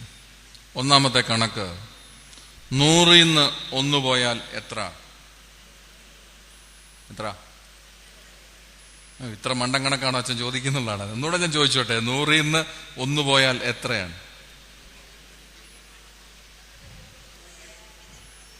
100-ൽ നിന്ന് ഞാൻ വലിയ കൺഫ്യൂഷൻ ചോദ്യം, ലളിതമായ ചോദ്യമാണ്. ഈ ലളിതമായ ചോദ്യത്തിൽ നിങ്ങൾ കൺഫ്യൂഷൻ കണ്ടെത്തുന്നതാണ് നിങ്ങളുടെ കുഴപ്പം. 100-ൽ നിന്ന് 1 പോയാൽ 99. അമ്മച്ചിയുടെ കണക്ക് തന്നെ കണക്ക്. 100-ൽ നിന്ന് 1 പോയാൽ 99. ആ ഒന്നല്ല, ഞാൻ അസൽ എക്സ്ട്രാക്ഷനാ ചോദിച്ചത്. 100-ൽ നിന്ന് 1 പോയാൽ 99. 99 പ്ലസ് 1 എത്രയാണ്? രണ്ടാമത്തെ ചോദ്യം, 1 വലുത് 99 വലുത്? 1 വലുത് 99 വലുത്? 99 വലുത്. സംശയമൊന്നുമില്ല. മൂന്നാമത്തെ ചോദ്യം, 99 കയ്യിലുള്ളപ്പം ആരെങ്കിലും 1 തേടി പോവോ? വീണ്ടും എന്റെ ചോദ്യം ആവർത്തിക്കട്ടെ. 99 കർത്താവ് പോവില്ലെന്നൊക്കെ നമ്മൾ നിൽക്കട്ടെ, നിങ്ങൾ പോകുമെന്നുള്ള ചോദ്യത്തിന് ഉത്തരം കണ്ടെത്തിയാൽ മതി. 99 കയ്യിലുള്ളപ്പം ആരെങ്കിലും 1 തേടി പോവോ? ഇല്ല. ഇവിടെയാണ് ക്രിസ്തു നമ്മെ ഓർമ്മിപ്പിക്കുന്നത്. എത്ര 99 കയ്യിലുണ്ടെങ്കിലും നഷ്ടപ്പെട്ട ഒന്നുകൂടെ ചേർന്നെങ്കിൽ മാത്രമേ അത് പൂർണ്ണമാകുകയുള്ളൂ. അതൊരു പുതിയ കാഴ്ചപ്പാടാണ്. ലോകം ഇന്ന് ചിലത് വെട്ടിപ്പിടിക്കുവാൻ വേണ്ടി ചിലത് നഷ്ടപ്പെടുത്തി കളയുന്നവരാണ്. എനിക്കറിയാം, കുടുംബത്തെ നഷ്ടപ്പെടുത്തിയവർ ഒത്തിരി പേർ ഞാൻ കണ്ടുമുട്ടിയിട്ടുണ്ട്. ഞാനൊരു 18 വർഷമായി ഈ മേഖലയിൽ ലോകമെമ്പാടും സഞ്ചരിക്കുന്ന അച്ഛനാണ്. ഞാൻ കണ്ടുമുട്ടിയ ഒത്തിരി ജീവിതാനുഭവങ്ങളുണ്ട്. അവർക്കൊക്കെ ഒത്തിരി നേട്ടങ്ങളുടെ പട്ടികയുണ്ട്. പക്ഷെ കുടുംബം എവിടെയെന്ന് ചോദിച്ചാൽ 2 കൈയും അവർ മലത്തി പിടിക്കും. മക്കൾ എവിടെ എന്ന് ചോദിച്ചാൽ അവർ 2 കൈയും മലത്തി പിടിക്കും. നേട്ടങ്ങളുടെ പട്ടിക 99 ഗുണിതങ്ങളാണ്. പക്ഷെ ചില നഷ്ടങ്ങൾ അവരെ വേട്ടയാടുന്നു. ആ നഷ്ടങ്ങൾ വേട്ടയാടുന്നത് കൊണ്ട് നേട്ടങ്ങളുടെ നെറുകയിൽ പോലും ആർക്ക് സന്തോഷമില്ല. സിമ്പിളാണ്. നഷ്ടങ്ങൾ അവരെ വേട്ടയാടുന്നത് കൊണ്ട് നേട്ടങ്ങളുടെ നെറുകയിൽ പോലും അവർക്ക് എന്തില്ല? അവർക്ക് സന്തോഷം. ഇതാണ് ക്രിസ്തു പറഞ്ഞത്, നിനക്ക് എത്ര 99 ഉണ്ടെങ്കിലും നഷ്ടപ്പെട്ട 1 കൂടെ കണ്ടുപിടിച്ച് 99 കൂടെ ചേർത്ത് വെച്ചെങ്കിൽ മാത്രമേ എന്തുണ്ടാകുകയുള്ളൂ? അധിക സന്തോഷം ഉണ്ടാകുകയുള്ളൂ. മറക്കണ്ട കേട്ടോ. എത്ര 99 ഉണ്ടെങ്കിലും നഷ്ടപ്പെട്ട 1. ഇനി 1 പറ്റി എന്റെ സ്റ്റാറ്റിസ്റ്റിക്സ് പഠിക്കുന്ന ഒരു സുഹൃത്തിനോട് ചോദിച്ചാൽ പറയും, അച്ഛാ don't worry, there is a loss, that is 1%, that is minimal, you can just ignore that. അങ്ങനെ പറയത്തുള്ളൂ. ഒരു സ്റ്റാറ്റിസ്റ്റിഷ്യന്റെ കയ്യിലേക്ക് ഞാനിത് കൊടുത്താലും പറയും, അച്ഛാ yes you have a loss, that only 1%, you can just ignore that. പക്ഷെ ക്രിസ്തു പറഞ്ഞു, no I can't. ക്രിസ്തു പറഞ്ഞു, എനിക്കതിന് കഴിയുകയില്ല. കാരണം 1 നഷ്ടപ്പെടുത്തി സന്തോഷം നിർമ്മിക്കാൻ കഴിയില്ല. ക്രിസ്തു പഠിപ്പിച്ചു, ഒന്നും നിസ്സാരമല്ല, ഒന്നുപോലും നിസ്സാരമല്ല. മറക്കണ്ട, ഒന്നും നിസ്സാരമല്ല, ഒന്നുപോലും നിസ്സാരമല്ല. നമ്മൾ പഠിക്കേണ്ട പാഠമാണിത്. ഒന്നും നിസ്സാരമല്ല, ഒന്നുപോലും നിസ്സാരമില്ല എന്ന് പറയുന്നത് ഒരു പുതിയ കാഴ്ചപ്പാടാണ്, ഒരു തുറന്ന കാഴ്ചപ്പാടാണ്. അപ്പൊ രണ്ടാമതായി നമുക്ക് അധിക സന്തോഷം ഉണ്ടാകണമെങ്കിൽ ഉണ്ടാകേണ്ടത് ഒരു തുറന്ന കാഴ്ചപ്പാട്. V need a genuine perspective. ഒരു തുറന്ന കാഴ്ചപ്പാടിലേക്ക് ഞാനും നിങ്ങളും എത്തണം പ്രിയപ്പെട്ടവരെ. നമ്മുടെ എല്ലാവരുടെയും ശ്രദ്ധ നമ്മുടെ കുട്ടിക്ക് മാത്തമാറ്റിക്സിന് കിട്ടുന്ന 100%, ഫിസിക്സിനും കെമിസ്ട്രിക്കും കിട്ടുന്ന 100%ത്തിലാണ് നമ്മുടെ ഫുൾ കോൺസെൻട്രേഷൻ. അങ്ങനെ തന്നെ വേണം, ഒരിക്കലും അത് വേണ്ടെന്ന് വെക്കണ്ട. പക്ഷേ ജീവിതമാകുന്ന മാത്തമാറ്റിക്സിൽ അവന്റെ അച്ചീവ്മെന്റ് കൂടെ ഒന്ന് നോക്കണ്ടേ? വേണോ? അവന്റെ പാഠപുസ്തകത്തിലെ കണക്കുകളൊക്കെ ശരിയാവുകയും ജീവിതത്തിന്റെ കണക്കുകളൊക്കെ തെറ്റുകയും ചെയ്താൽ അതിന്റെ അവസ്ഥ എന്താ? ആലോചിച്ചിട്ടുണ്ടോ? ഉണ്ടോ? ഫിസിക്സിന്റെ സമവാക്യങ്ങൾ മുഴുവൻ ശരിയാവുകയും ജീവിതത്തിന്റെ ഫിസിക്സ് ശരിയാകാതിരിക്കുകയും ചെയ്താൽ അതിന്റെ അവസ്ഥ എന്താവും? ആലോചിച്ചിട്ടുണ്ടോ? അവന്റെ ലബോറട്ടറിയിലെ മുഴുവൻ കെമിസ്ട്രി പരീക്ഷണങ്ങളും ശരിയാവുകയും ദാമ്പത്യ ജീവിതത്തിന്റെ കെമിസ്ട്രി വർക്കൗട്ട് ആവാതിരിക്കുകയും ചെയ്താൽ അതിന്റെ അപകടം ആലോചിച്ചിട്ടുണ്ടോ? ഉണ്ടോ? ഇവിടേക്ക് അമ്മയപ്പന്മാർക്കൊരു ധാരണയുണ്ട്, നമ്മുടെ കുട്ടികൾ അങ്ങ് ഭയങ്കര സന്തോഷവാന്മാരാണ്, 2 ലാപ്ടോപ്പും ഒക്കെ വാങ്ങിച്ചു കൊടുക്കുമ്പോൾ അവർ വളരെ സന്തോഷവാരാണ് എന്ന് ഒന്ന് നമുക്ക് ധരിക്കുന്നുണ്ട്. പക്ഷെ വല്ലപ്പോഴും നാം അവരോട് ഒന്ന് സംസാരിക്കണം. പ്രത്യേകിച്ച് ഈ പരീക്ഷ എഴുതി പുറത്തു വരുന്ന കുട്ടിയോട് നമുക്ക് ചോദിക്കാം, എങ്ങനെയുണ്ട് പരീക്ഷ? എന്താകും മറുപടി? വലിയ കുഴപ്പമില്ലായിരുന്നു. ആ ലോകത്തിൽ എവിടെയും ആ മറുപടിയേ ഉള്ളൂ.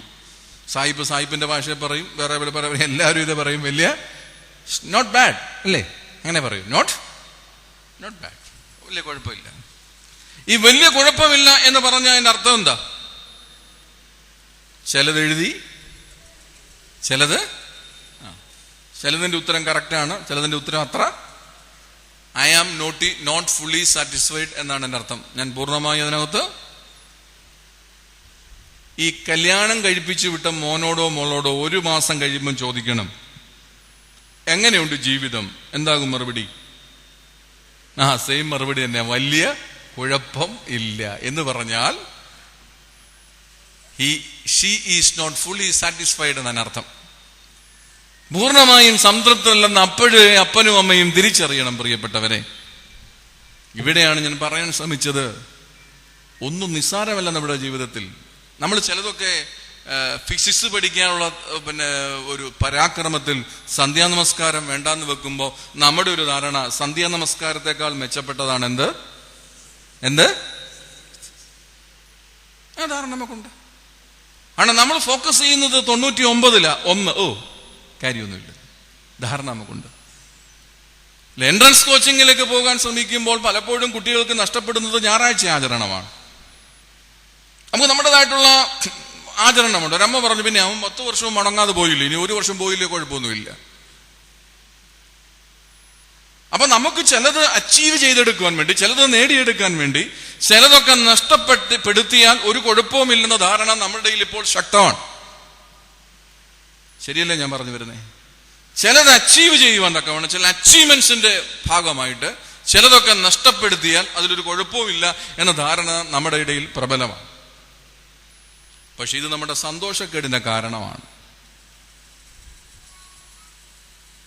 പാലായിലുള്ള സാറിന്റെ അടുക്ക് പോയി കോച്ചിങ് നടത്തിയ സാറ് പഠിപ്പിക്കും A+B = B+A എന്ന്. സാർ അത് ഭംഗിയായിട്ട് പഠിപ്പിക്കുകയും ചെയ്യും, നിന്റെ കുഞ്ഞിന് നല്ല മാർക്ക് കിട്ടുകയും ചെയ്യും. പക്ഷെ A+B = B+A എന്ന് അവൻ പഠിച്ചുകൊണ്ട് ജീവിതത്തിലൊരു മാറ്റമില്ലെങ്കിൽ അതിനെന്താ അർത്ഥം? ഈ A+B = B+A എന്ന് പറയുന്നതിനകത്തൊരു തത്വമുണ്ട്. അത് അമ്മമാർക്ക് മനസ്സിലായോ? പിന്നെ എന്തോ തത്വം? 1/2 മാർക്ക് കിട്ടിയ മെച്ചം, ഒരു തത്വമുണ്ട്. എന്താന്ന് മനസ്സിലാക്കിയിട്ടുണ്ടോ? ഇംഗ്ലീഷ് അക്ഷരമാലയിലെ ആദ്യത്തെ അക്ഷരമാണ് A, രണ്ടാമത്തെ അക്ഷരമാണ് B. കണക്ക് പറയുന്നു, A ആദ്യം വന്നാലും B രണ്ടാമത് വന്നാലും, B ആദ്യം വന്നാലും A രണ്ടാമത് വന്നാലും ബോത്ത് ആർ ഈക്വൽ. അങ്ങനല്ലേ പഠിച്ച്? സ്ഥാനത്തിനല്ല, രണ്ടും ഒരുപോലാണെന്ന് പറഞ്ഞു. ഇത് പാലായി പോയി സാറിന്റെ അടുക്ക പഠിച്ചിട്ട് വന്ന കുഞ്ഞ് വീട്ടിൽ വന്നിട്ട് പറയാം, അപ്പന് മൂത്ത മോനോടാ സ്നേഹമെന്ന്. ഏത് പാലായി പോയിട്ട് എന്ത് കാര്യം? ഏതു പാലായിലെ അഭ്യസനങ്ങൾ നമുക്ക് എന്ത് മെച്ചമുണ്ടാക്കുന്നു പ്രിയപ്പെട്ടവരെ? ഇവിടെയാണ് ചിലത് നഷ്ടപ്പെടുത്തി നമുക്ക് ചില നേട്ടങ്ങളിലേക്ക് എത്താൻ കഴിയില്ല. ആ ക്രിസ്തു ഇപ്പോ തുറന്ന കാഴ്ചപ്പാടിലേക്ക് എന്നെയും നിങ്ങളെ നയിക്കുന്നുണ്ട്. ഇവിടെ നമ്മുടെ 99 നമുക്ക് സന്തോഷിക്കാൻ കഴിയില്ല. നഷ്ടപ്പെട്ട ഒന്നുകൂടെ നമ്മുടെ നേട്ടങ്ങളോട് ചേർന്നേ തീരൂ. ഈ പുതുഞാറാഴ്ചയിൽ പള്ളി ചെന്ന് നിൽക്കുമ്പോൾ സത്യം പറഞ്ഞ് നമ്മുടെ ചങ്കി തറയ്ക്കുന്നൊരു വാചകം അവിടെ ഉള്ളത്. എന്റെ ചങ്കി പലപ്പോഴും എല്ലാ ന്യൂ ഇയറിലും പതിക്കാറുണ്ട്. എന്തെന്നറിയാമോ? നിങ്ങളുടെ സന്തോഷം പൂർണ്ണമാകേണ്ടതിന്. എന്റെ ചങ്കിൽ വല്ലാതെ കൊള്ളുന്ന വേദഭാഗമാ. എന്താണ്? നിങ്ങളുടെ സന്തോഷം എന്താകണം? സന്തോഷിക്കാൻ ഒത്തിരി കാര്യങ്ങളുണ്ട്. പൂർണ്ണമാവുന്നുണ്ടോ? നമുക്ക് ഇച്ചിരി കഴിയുമ്പോൾ ദൈവത്തോട് ചോദിക്കാം. ഞാൻ ആരാ ഉത്തരം പറഞ്ഞു തരാൻ? നിന്റെ ദൈവത്തോട് നീ ചോദിച്ചോ? നിനക്ക് സന്തോഷിക്കാൻ ഒത്തിരി കാര്യമുണ്ട്, പക്ഷെ സന്തോഷം എന്താകുന്നില്ല?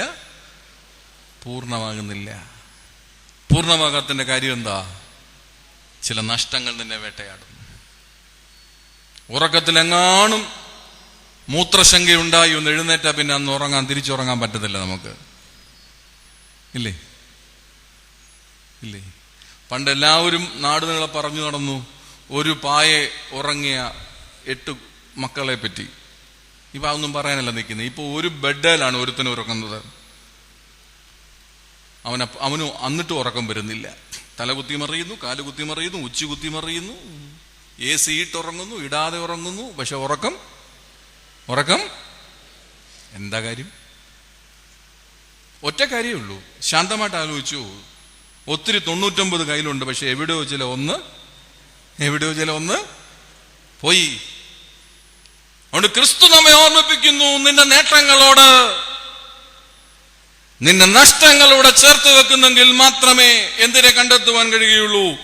സന്തോഷം നിർമ്മിക്കുവാൻ, സന്തോഷം ആസ്വദിക്കുവാൻ നമുക്ക് കഴിയുള്ളൂ. മറക്കണ്ട.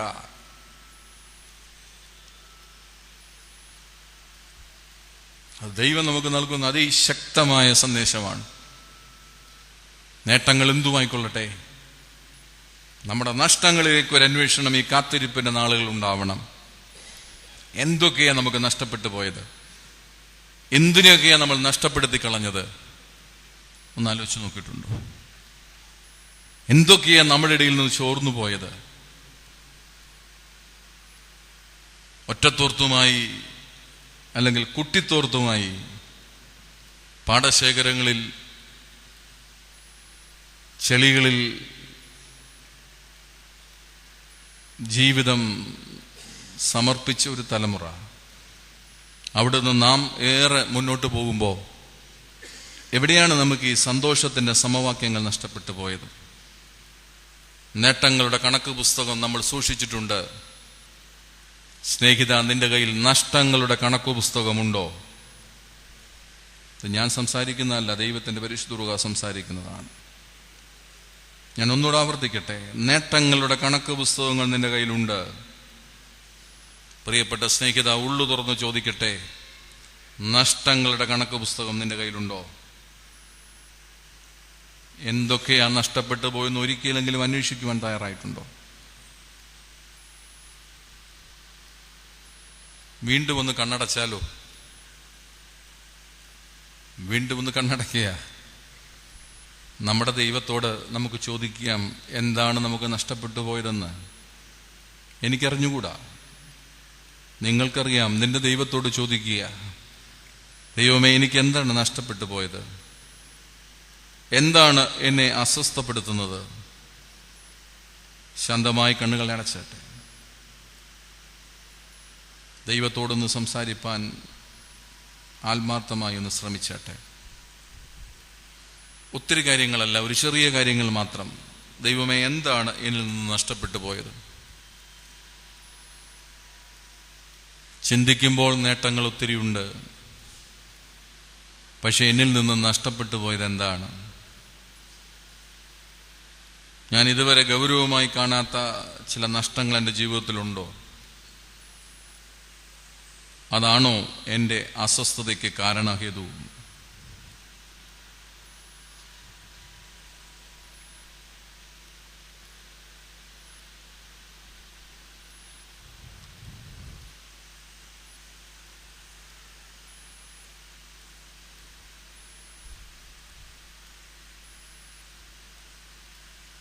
ശാന്തമായി നമുക്ക് നമ്മുടെ കണ്ണുകളെ തുറക്കാം.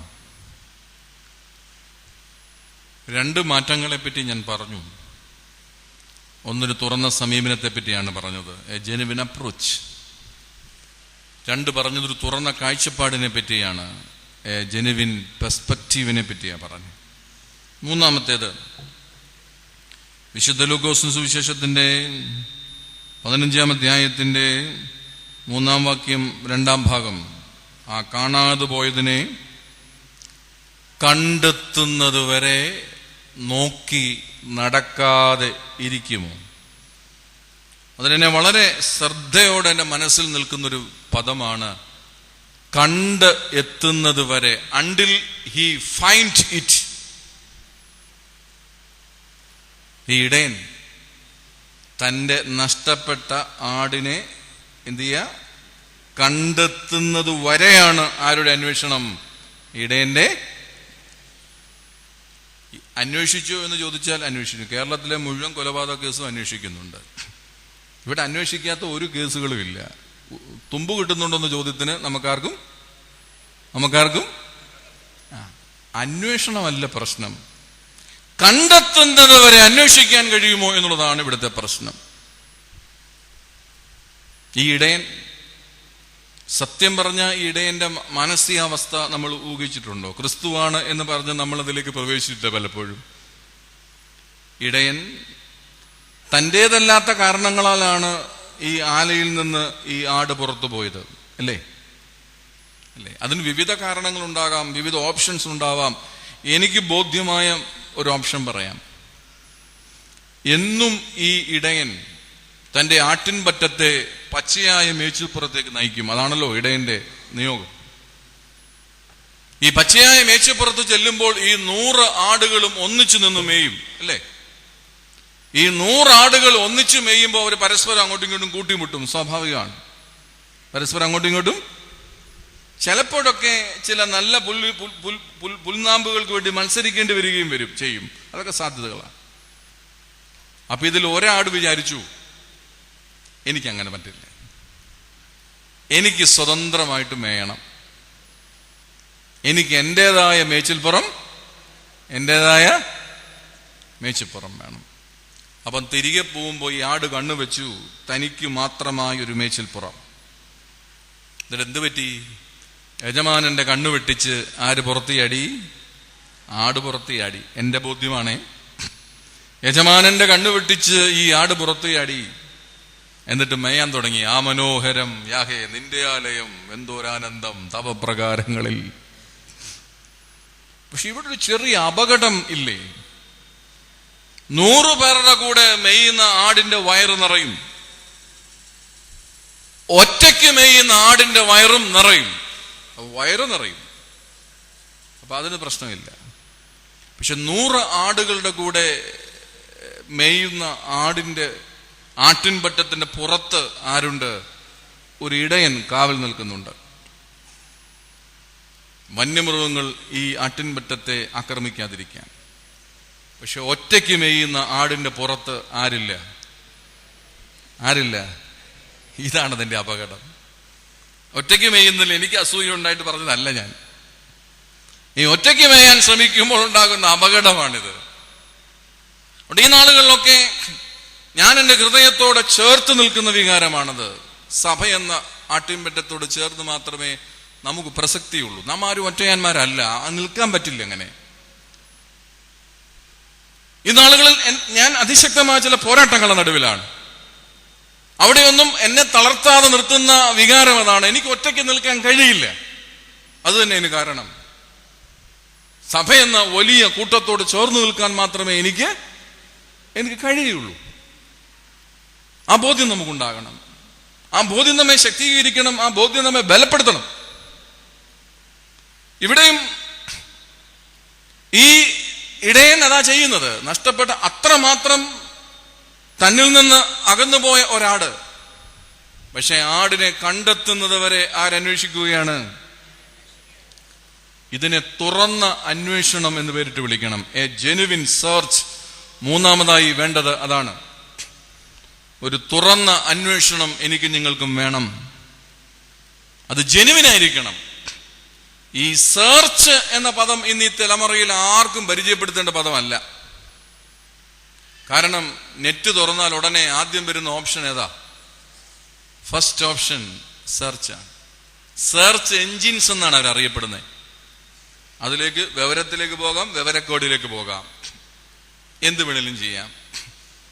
അപ്പോൾ സെർച്ച് ഉണ്ടായാൽ മാത്രം പോരാ, ആ സെർച്ച് ജെനുവിൻ ആയിരിക്കണം എന്നതാണ് പ്രധാനപ്പെട്ട പ്രശ്നം. അന്വേഷണം ഉണ്ടായാൽ പോരാ. അന്വേഷണം എന്തായിരിക്കണം? അന്വേഷണം ജെനുവിൻ ആയിരിക്കണം. ആ ജെനുവിൻ ആയെങ്കിൽ മാത്രമേ നമുക്ക് എന്ത് കണ്ടെത്താൻ കഴിയുകയുള്ളൂ? സന്തോഷം കണ്ടെത്തുവാൻ കഴിയുകയുള്ളൂ. പ്രിയപ്പെട്ടവരെ, ഒരാത്മാർത്ഥമായ അന്വേഷണം നമുക്ക് നടത്താൻ കഴിയുമോ? നമ്മുടെ നഷ്ടങ്ങൾ കണ്ടുപിടിക്കാനായി ഒരാത്മാർത്ഥമായ അന്വേഷണം നടത്തിയാൽ നമ്മുടെ പലരുടെയും ദുഃഖങ്ങൾ മാഞ്ഞു പോകും.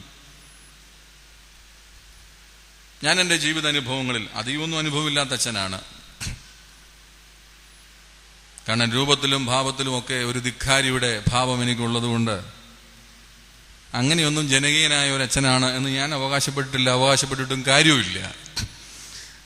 എങ്കിൽ പോലും ചില അനുഭവങ്ങളൊക്കെ നമ്മളെ തേടി വന്നിട്ടുള്ള അനുഭവങ്ങളൊക്കെ ഒന്ന് പരിശോധിക്കുമ്പോൾ എനിക്ക് തോന്നിയിട്ടുള്ളത്, നഷ്ടങ്ങളോട് മനുഷ്യന് 3 സമീപനങ്ങളാണുള്ളത്. ബേസിക്കലി ഒന്ന്, ദൂരത്ത് കാണുമ്പോഴേ തന്നെത്താൻ അടിച്ചിട്ട് അച്ഛാ എല്ലാം പോയച്ച എന്ന് പറയുന്ന അലമുറ കൂട്ടുന്ന ആളുകൾ പരിചയപ്പെട്ടിട്ടുണ്ട്. നഷ്ടങ്ങളിൽ വിലപിക്കുന്നവരാണ് ഒന്നാമത്തെ കാറ്റഗറി. 2, അടുത്തിരുത്തി സമാശ്വസിച്ച് വേദപുസ്തകവും അനുഭവങ്ങളൊക്കെ പറഞ്ഞൊന്ന് ആശ്വസിപ്പിച്ച് ദൈവം ബലപ്പെടുത്തുന്നൊക്കെ അതാണ് ഞങ്ങളുടെ അച്ഛന്മാരുടെ പണി. അതൊക്കെ നിർവഹിച്ച് ഇങ്ങനെ പോരുന്നതിന് മുമ്പ് ഒരു ആത്മകഥം. അതെന്നറിയാമോ? ഇനി എന്നെ ആർക്കും രക്ഷപ്പെടുത്താൻ കഴിയില്ല അച്ഛൻ. ഒരാത്മകഥം. അപ്പം പരിഹാരമില്ലെന്ന് ചിന്തിക്കുന്നവരാണ് 2ാമത്തെ കാറ്റഗറി. 3ാമത്തെ കാറ്റഗറി വലിയ ഭയങ്കരന്മാരാണ്. നഷ്ടം മറ്റുള്ളവന്റെ ജീവിതത്തിലാണെങ്കിൽ അവൻ അങ്ങനെ തന്നെ വേണമെന്ന് പറയുന്നവർ, പരിഹസിക്കുന്നവരാണ് 3ാം കൂട്ടർ. ഈ 3 പേരെ ഞാൻ കണ്ടിട്ടുണ്ട്.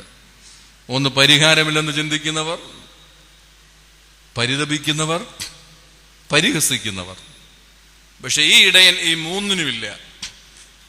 ഈ ഇടയൻ പറഞ്ഞു, എനിക്കൊരു നഷ്ടം ഉണ്ടായിട്ടുണ്ട്, എൻ്റെ ഒരു ആടിനെ കാണാതെ പോയിട്ടുണ്ട്, ഞാൻ എന്തു ചെയ്യും? അതിനെ കണ്ടെത്തുന്നത് വരെ എൻ്റെ അന്വേഷണം മുന്നോട്ട് കൊണ്ടുപോകും. പറ്റുമോ പ്രിയപ്പെട്ടവരെ? നമ്മുടെ നഷ്ടങ്ങളിലേക്ക് സത്യസന്ധമായ ഒരു അന്വേഷണം, ഒരു തീർത്ഥാടനം, ഒരു തീർത്ഥയാത്ര നിർവഹിപ്പാൻ നമുക്ക് കഴിയുമോ? വേദപുസ്തകത്തിൽ ക്രിസ്തുവിനെ പറ്റി പറയുന്നത് സെർച്ചിങ് ലവ് ഓഫ് ജീസസ് എന്നാണ്, അല്ലേ? ക്രിസ്തുവിന്റെ അന്വേഷണാത്മക സ്നേഹം എന്നാണ് എന്നെ വിളിക്കുന്നത്. The searching love of Christ. എന്താ ഈ സെർച്ചിങ് ലവ് ഓഫ് ക്രൈസ്റ്റ്? ഇതിന്റെ പ്രത്യേകത എന്താ? ക്രിസ്തുവിന്റെ അന്വേഷണാത്മക സ്നേഹത്തിന് 3 ഡയമെൻഷൻസ് ഉണ്ട് എന്ന് ഞാൻ പറയും. ഒന്ന്, അത് ജീവിച്ച് കാണിച്ചു തന്നതാണ്. അല്ല, വെറുതെ അല്ല ക്രിസ്തു തന്റെ സെർച്ചിങ് ലവ് ഓഫ് ക്രൈസ്റ്റ് പഠിപ്പിച്ചത്. അതെന്ത് ചെയ്തു? ജീവിച്ച് കാണിച്ചു തന്നു. അമ്മമാരെ, പിതാക്കന്മാരെ, നമ്മുടെ ജീവിതത്തിലൂടെ ഈ തലമുറയ്ക്ക് എന്താണ് സ്നേഹം എന്നതൊന്ന് ജീവിച്ച് കാണിക്കാൻ പറ്റുമോ?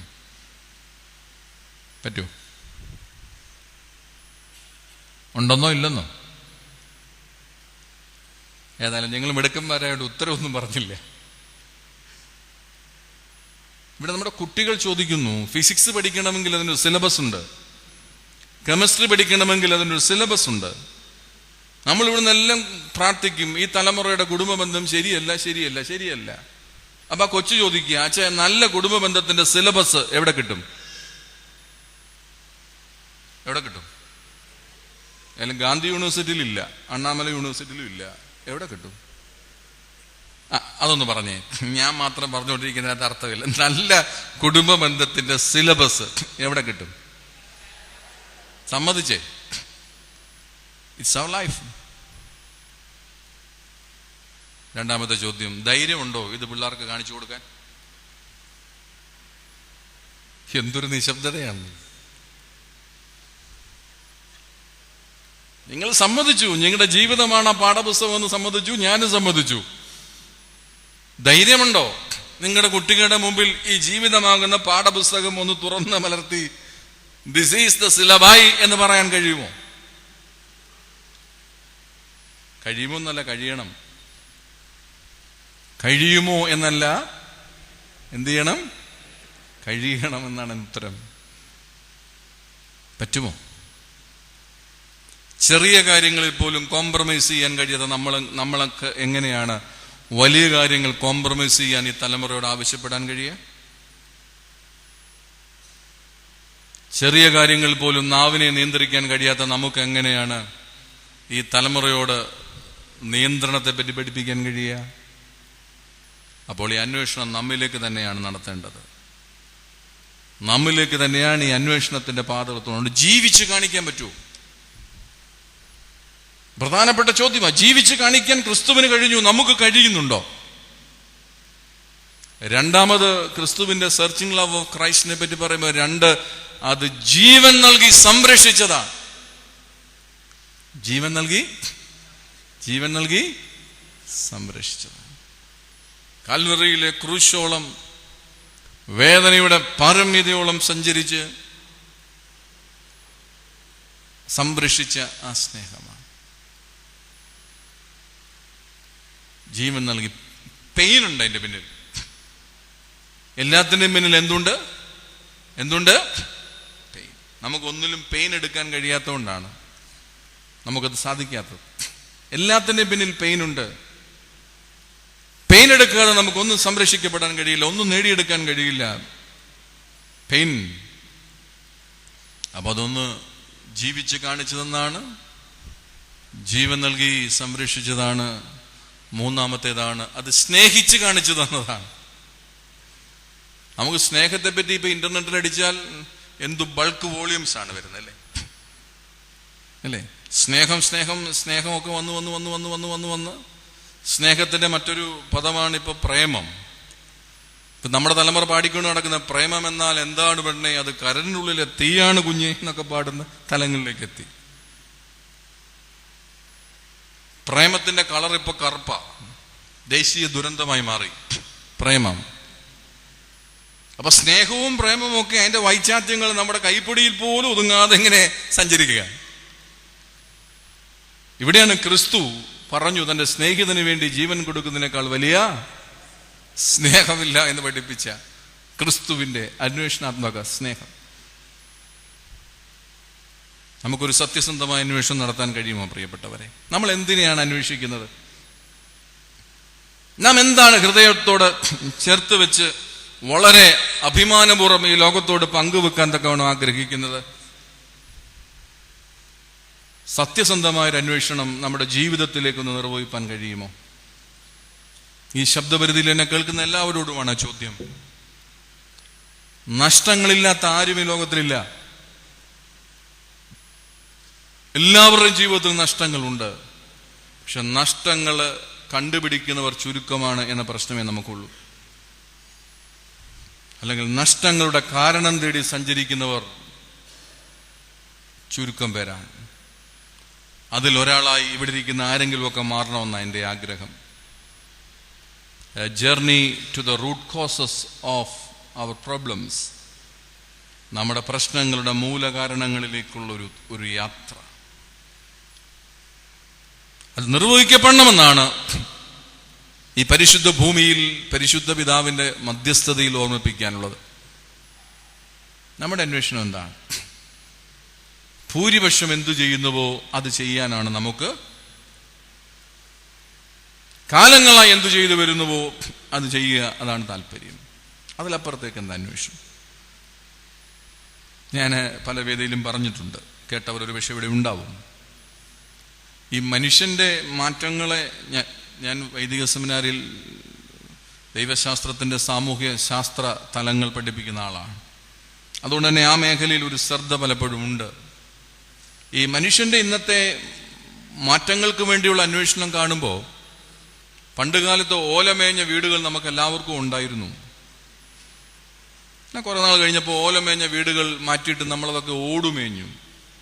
പക്ഷെ ഒരിക്കൽ പോലും നമ്മൾ ചോദിച്ചിട്ടില്ല എന്തിനാണ് ഓല പോയിട്ട് ഓട് വന്നതെന്ന്. ഉത്തരം ഇത്രയേ ഉള്ളൂ, എല്ലാവരും ഓല മാറി, ഞാനും മാറി, അത്രയേ ഉള്ളൂ. കുറെ നാൾ ഓടിട്ട വീട്ടിൽ താമസിച്ചപ്പം എല്ലാവരും ഓടൊക്കെ തല്ലിപ്പൊട്ടിച്ചിട്ട് കോൺക്രീറ്റ് ചെയ്തു. അപ്പൊ നമ്മൾ എന്ത് ചെയ്തു? കോൺക്രീറ്റ് ചെയ്തു. നമ്മൾ ഒരിക്കൽ പോലും ചോദിച്ചില്ല എന്താണ് ഓട് മാറിയെന്നും എന്തിനാണ് കോൺക്രീറ്റ് ഇട്ടതെന്നും നമ്മൾ ചോദിച്ചില്ല.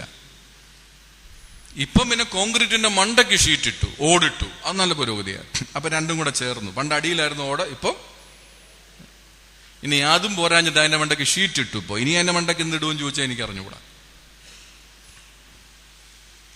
നമ്മുടെ അന്വേഷണങ്ങൾ ഇങ്ങനെ എത്തുകയാണ്. ഈ അറയും നിറയും പണ്ട് പൊളിച്ചു വെളിയിലാക്കി, ഇപ്പൊ അതൊക്കെ കുത്തി ഈ മനുഷ്യൻ ഇങ്ങനെ ഒരു വലിയ പരിഭ്രാന്തിയിലാണ്. എന്ത് ചെയ്യണമെന്ന് അവൻ അറിഞ്ഞുകൂടാത്ത ഒരു വല്ലാത്തൊരു പരിഭ്രാന്തിയിലാണ്. എന്താണ് ചെയ്യേണ്ടതെന്ന് അറിയാൻ വയ്യാത്തൊരു പരിഭ്രാന്തിയിൽ അവന്റെ അന്വേഷണങ്ങൾ എവിടേക്കോ ചെന്നെത്തുകയാണ്, എന്തിലൊക്കെയോ ചെന്ന് എത്തുകയാണ്. എന്തിനെയൊക്കെ നമ്മുടെ യുവ സുഹൃത്തുക്കളുമായിട്ട് പറഞ്ഞ അവര് പറയാ ഒരു വെറൈറ്റി വേണ്ടേ? എന്താ വേണം? വെറൈറ്റി. അതുകൊണ്ട് ഹൈവേ റോഡ് ഇപ്പൊ പിന്നെ തലേ കൂടെ പോകുന്നത്, കൃതാവിൽ കൂടെ 4, പുറകിൽ കൂടെ 1, ഉച്ചയുടെ നടുക്കൂടെ വേറൊന്ന്. ഇന്ന് മൂട് കീറാത്ത ഒരു പാൻറ് ഒരു പിള്ളേരും ഇടുന്നില്ല. കീറിയ പാൻറ്റാണ് ഇപ്പോ ഹരം. ഞങ്ങളുടെയൊക്കെ കാലത്ത് ആരെങ്കിലും തലമുടി നീട്ടി വളർത്തി അവനെ അപ്പി ഹിപ്പി എന്ന് പറയും, അവനെ പെണ്ണ് കിട്ടുന്ന പരിപാടിയില്ല. ഇപ്പൊ എല്ലാം അവൻ പെണ്ണ് ഏതാ ആണേതാന്ന് അറിയാൻ വയ്യാത്ത പരുവത്തിലായി. അന്വേഷണങ്ങൾ ഇങ്ങനെ അനശ്യൂതമാണ്. ലോകം അതിന്റെ വെറൈറ്റി ഭാവങ്ങളിലേക്കുള്ള അന്വേഷണം ഇങ്ങനെ ശക്തിയാർജിപ്പിക്കുകയാണ്. പക്ഷെ എന്റെ ചോദ്യം, മൂലകാരണങ്ങളിലേക്ക് ഒരു അന്വേഷണം നടത്തിയിട്ടുണ്ടോ? ഒരു ഇന്റീരിയർ ഡെക്കറേഷൻ സംവിധാനത്തിലുള്ള അന്വേഷണം നടത്തുന്നുണ്ട്. മൂലകാരണങ്ങളിലേക്കുള്ള ഒരു അന്വേഷണം നടത്തുന്നെങ്കിൽ മാത്രമേ നമുക്ക് എന്ത് കണ്ടെത്താൻ കഴിയുള്ളൂ? സന്തോഷം, അധിക സന്തോഷം. വീണ്ടും നമുക്ക് കണ്ണുകളൊന്ന് അടയ്ക്കുവാൻ നേരമായി. അടയ്ക്കാൻ താല്പര്യമുള്ളവർ മാത്രം അടച്ചാൽ മതിയാവും. വീണ്ടും ഒന്ന് അടച്ചിട്ട് നമ്മുടെ ദൈവത്തോട് നമുക്ക് ചോദിക്കാം, ദൈവമേ, എൻ്റെ അന്വേഷണങ്ങൾ എന്തിനു വേണ്ടി, എൻ്റെ അന്വേഷണങ്ങൾ എന്തു കണ്ടെത്തുവാൻ വേണ്ടി, എൻ്റെ ജീവിതത്തിൻ്റെ പ്രതിസന്ധികളുടെ മൂലകാരണങ്ങളിലേക്ക് ഒന്ന് അന്വേഷിക്കുവാൻ, കണ്ടെത്തുവാൻ എന്നെ സഹായിക്കണമേ.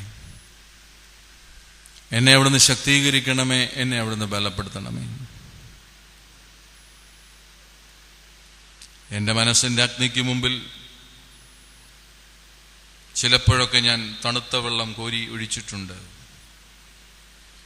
അതുകൊണ്ട് തന്നെ പുറമേ അത് വളരെ ശാന്തമാണ്. ചാരം മൂടിയ, നനവ് പറ്റിയ എൻ്റെ ജീവിതത്തിൻ്റെ ഉപരിതലത്തിൻ്റെ ഉള്ളറകൾ ഇന്നും എരിയുന്ന കനലുകളുണ്ട്. ചാരക്കൂമ്പാരങ്ങൾ എരിയുന്ന കനലുകളുണ്ട്.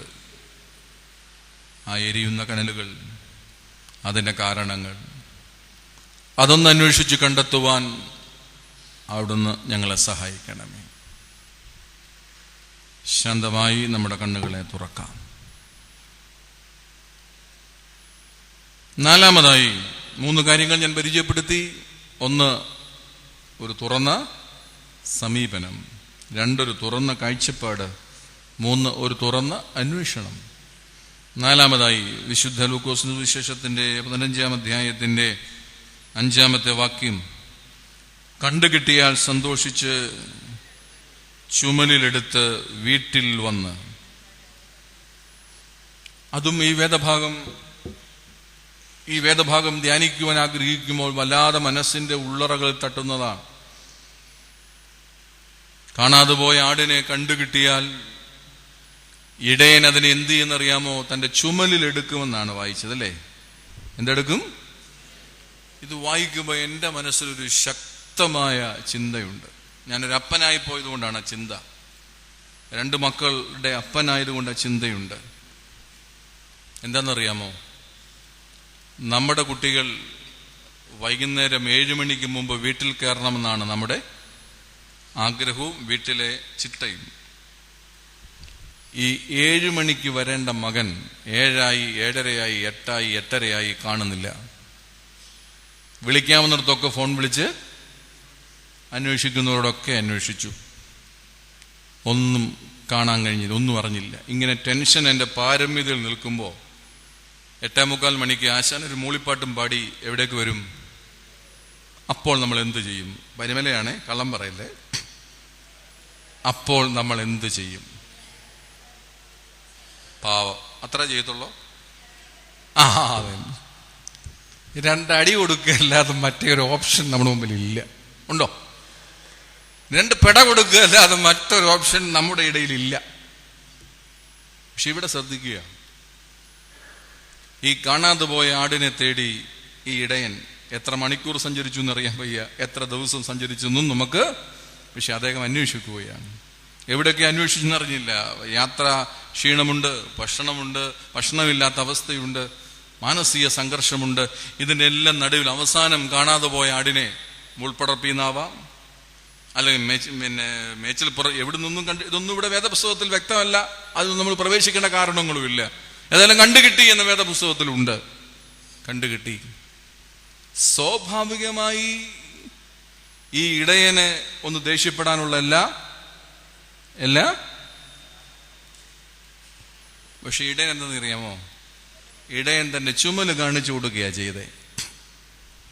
ഇടയനറിയാം, ഇപ്പോൾ ഞാൻ ദേഷ്യപ്പെട്ടിട്ട് ഒരു കാര്യവും, ഇപ്പോഴീ കുട്ടിക്ക്, ഈ കുഞ്ഞാടിന്, ഈ ആടിന് ആവശ്യം എൻ്റെ ശാസനകളല്ല, എൻ്റെ ചുമലാണ് ആവശ്യമെന്ന് ചിന്തിക്കുകയാണ് പ്രിയപ്പെട്ടവരെ. എത്ര മനോഹരമായ ചിത്രമാണ് ഇവിടെ ഇരിക്കുന്ന ഓരോ അപ്പന്റെയും അമ്മയുടെയും മുമ്പിൽ.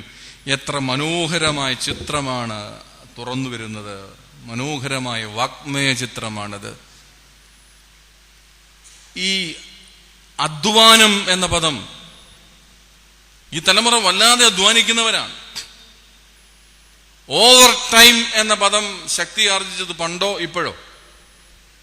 എപ്പോഴാ ഈ ഓവർ ടൈം ഉണ്ടായിരുന്നേ? പണ്ട് അപ്പന്മാർ കണ്ടെത്തിന്ന് വൈകുന്നേരം വന്നാലും അപ്പന്മാർ അതിനെ ഓവർ ടൈം എന്നൊന്നും വിളിച്ചിട്ടില്ല. നമ്മളാണ് അതിനെ എന്താ വിളിച്ചത്? ഓവർ ടൈം എന്ന് വിളിച്ചത്. അപ്പൊ അധ്വാനം പണ്ടത്തെക്കാൾ കൂടിയിട്ടുണ്ട്. പക്ഷെ നമ്മുടെ അധ്വാനം ഒരു തുറന്ന അധ്വാനമായി മാറുന്നുണ്ടോ എന്ന പ്രധാനപ്പെട്ട പ്രശ്നമുണ്ട്. ഒരു തുറന്ന അധ്വാനമായി, ചുമല് കൊടുക്കുന്ന അധ്വാനമായി മാറുന്നു. കാശ് സൃഷ്ടിക്കുകയും കാശ് കൊടുക്കുകയും ചെയ്യുന്ന അധ്വാനം നമുക്കുണ്ട്. പക്ഷെ ചുമല് കൊടുക്കുന്ന അധ്വാനം എനിക്ക് നിങ്ങൾക്കുമുണ്ടോ എന്നുള്ള കാര്യം വളരെ വളരെ ചിന്തിക്കണം. അപ്പോൾ 4-മതായിട്ട് എനിക്ക് ഓർമ്മിപ്പിക്കാനുള്ളത് ഒരു തുറന്ന അധ്വാനത്തെ പറ്റിയാണ്. എ ജെനുവിൻ ലേബറിനെ പറ്റിയാണ് പറഞ്ഞത്. അധ്വാനിച്ചാൽ മാത്രം പോരാ, അധ്വാനത്തിൽ എന്ത് വേണം? ഒരു ജെനുവിനിറ്റി വേണം, ഒരാത്മാർത്ഥത വേണം, ചുമല് കൊടുക്കുവാൻ കഴിയും. ഇവിടെ ഇരിക്കുന്ന പ്രായമായൊരു തലമുറ, സത്യം പറഞ്ഞ എന്നെ പോലുള്ള യുവതലമുറയ്ക്ക് അവരുടെ മുമ്പിൽ 43 വയസ്സുള്ള എന്നെ യുവാവെന്ന് വിളിക്കാമെങ്കിൽ വിളിച്ചാൽ മതി കേട്ടോ, നീ നിർബന്ധമൊന്നുമില്ല. ഞാൻ അങ്ങ് അവകാശപ്പെട്ടു എന്ന് മാത്രമേ ഉള്ളൂ. അപ്പോ എന്നെ പോലുള്ള ഒരു തലമുറയ്ക്ക് ആദരപൂർവമേ നിൽക്കാൻ കഴിയൂ. കാരണം നല്ല പ്രായത്തിൽ വണ്ടി കയറി, കള്ളവണ്ടി എന്ന് പറയാൻ വന്നെങ്കിലും വണ്ടി കയറി ബോംബെയിലോ മറ്റു പലയിടങ്ങളിലോ പോയി നിറതോക്കിന്റെ മുമ്പിൽ നെഞ്ചു വിരിച്ചു നടന്ന് പട്ടാളത്തിൽ കിടന്ന് കാശ്മീരിലെ മഞ്ഞിക്കിടന്ന് അധ്വാനിച്ച്, അല്ലെങ്കിൽ വിദേശത്തേക്ക് വിസ കിട്ടിയും വിസ കിട്ടാതെയും പോയി ഒക്കെ അധ്വാനിച്ചൊരു തലമുറ ബാക്കിയാണ്. എന്തൊരു പെയിൻഫുൾ ആയിട്ടുള്ള അധ്വാനം. പക്ഷെ ഇപ്പം നമ്മുടെ മക്കളിൽ ചിലരെങ്കിലും ചോദിക്കുന്നു, അപ്പൻ എനിക്ക് വേണ്ടി എന്താ? ഇല്ലേ? ചിലപ്പോഴെങ്കിലും ആ ചോദ്യം വല്ലാതെ നമ്മളെ ഭയപ്പെടുത്തുന്നുണ്ട്. അപ്പൊ അധ്വാനം ഇല്ലാഞ്ഞിട്ടല്ല, അധ്വാനത്തിന്റെ സിൻസിയറിറ്റി പരസ്പരം ബോധ്യപ്പെടുത്തുവാൻ നമുക്കിന്ന് നമ്മുടെ സന്തോഷക്കേടിന്റെ കാരണം അതല്ലേ? അല്ലേ? നമ്മുടെ പലരുടെയും സന്തോഷക്കേടിന്റെ കാരണം ഇതാണ്. പ്രസവിച്ച അമ്മയുടെ മുഖത്ത് നോക്കി ചില മക്കൾ ചോദിക്കുന്നു, പ്രസവിക്കുന്നത് ഇത്ര വലിയ മഹാകാര്യമാണോന്ന്. നൊന്ത് പ്രസവിച്ച അമ്മയുടെ പ്രസവവേദനയെ പോലും തുച്ഛീകരിക്കുന്ന ഇടങ്ങളിലേക്ക് എത്തുമ്പോൾ പ്രിയപ്പെട്ടവരെ, നമുക്ക് അധ്വാനമുണ്ട്. പക്ഷെ അധ്വാനത്തിന്റെ സിൻസിയറിറ്റിയാണ് ഇവിടെ ബോധ്യപ്പെടുത്തലുകളാണ് ഇവിടുത്തെ വലിയ പ്രശ്നം. നമ്മുടെ അധ്വാനം സിൻസിയറായി പരുവപ്പെടുത്തുവാൻ നമുക്ക് കഴിയുമോ എന്നുള്ള വളരെ പ്രധാനപ്പെട്ട ഒരു തുറന്ന അധ്വാനം നമുക്കുണ്ടാകുമോ? നമ്മുടെ കുട്ടികൾക്ക് എപ്പോഴും വേണ്ടത് കാശാണെന്ന് നിങ്ങളോട് ആര് പറഞ്ഞു? ആരാണ് നിങ്ങളെ ഈ ചരിത്രപരമായ വിഡിത്തം പഠിപ്പിച്ചേ? കാശ് വേണ്ടിയെടുത്ത് കാശ് വേണം, പക്ഷെ അതിനേക്കാൾ അവർക്ക് വേണ്ടത് നിങ്ങളുടെ ചുമലാണെന്ന് മറക്കണ്ട. ചുമല് കൊടുക്കുന്നിടത്ത് കാശ് കൊടുക്കുന്നതാണ് നമ്മുടെ പരാജയം. ഒന്നുകൂടെ ആവർത്തിക്കട്ടെ, ചുമല് കൊടുക്കേണ്ടിടത്ത് എന്ത് കൊടുക്കുന്നു? ഇത് നമ്മുടെ പരാജയം. ചുമല് കൊടുക്കേണ്ടിടത്ത് ചുമല് തന്നെ നാം കൊടുക്കേണ്ടി വരും. ഇവിടെ ഇരിക്കുന്ന പിതാക്കന്മാരോട് ഓർമ്മപ്പെടുത്തൽ. നിങ്ങളുടെ ആൺമക്കൾ, സ്വന്തം മക്കളെ പറ്റിയാ പറഞ്ഞേ, അവരുടെ എല്ലാ സ്വകാര്യ ദുഃഖങ്ങളും എന്നോട് തുറന്നു പറയുമെന്ന ആത്മവിശ്വാസമുള്ള എത്ര പിതാക്കന്മാർ എന്നെ കേൾക്കുന്നുണ്ട്? അത്യാവശ്യം ഫേസ്ബുക്കിൽ പോസ്റ്റ് ചെയ്യുന്നതിന് മുമ്പെങ്കിലും അമ്മമാർ, നിങ്ങളുടെ പെൺമക്കൾ അവരുടെ എല്ലാ സ്വകാര്യ ദുഃഖങ്ങളും എന്നോട് തുറന്നു പറയുമെന്ന് ആത്മവിശ്വാസമുള്ള എത്ര അമ്മമാർ എന്നെ കേൾക്കുന്നുണ്ട്? ഇല്ലാന്നൊന്നും ഞാൻ പറഞ്ഞില്ല കേട്ടോ. അതിലെത്ര പേർ എന്നെ കേൾക്കുന്നുണ്ടെന്നാണ് എന്റെ ചോദ്യം. See, where is the problem? എവിടെയാണ് പ്രശ്നം? അധ്വാനമില്ലാഞ്ഞിട്ടല്ല, അപ്പനാന്ന് ചോദിച്ചാൽ അപ്പനാകാഞ്ഞിട്ടുമല്ല, അമ്മയാണോന്ന് ചോദിച്ചാൽ അമ്മയാകാഞ്ഞിട്ടും. പിന്നെ എന്താണ് ഈ ഒരു പ്രശ്നം? ഒരു കവി പാടി, മുത്തുകൊണ്ടെന്റെ മുറ്റം നിറഞ്ഞു, പവിഴം കൊണ്ടെന്റെ മടി നിറഞ്ഞു, പക്ഷെ നിറയാത്തത് ഒന്നു മാത്രം, അതെന്റെ മനസ്സ് മാത്രം. മുത്തുകൊണ്ട് മുറ്റം നിറഞ്ഞിട്ട്, പവിഴം കൊണ്ട് മടി നിറഞ്ഞിട്ട്, കലവറകൾ നിറഞ്ഞു കവിഞ്ഞിട്ട് മനസ്സ് നിറയുന്നില്ല എങ്കിൽ നമ്മുടെ അധ്വാനം അത് തുറന്നതാണോ എന്ന് അന്വേഷിക്കുവാൻ നമുക്ക് വീണ്ടും കണ്ണടയ്ക്കാം.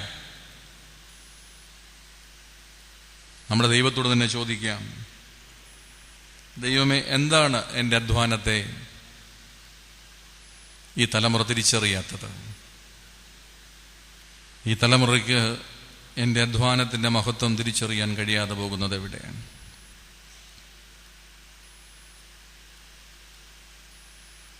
ഒരു തുറന്ന അന്വേഷണം സ്നേഹിത നടത്തുവാൻ കഴിയുമോ?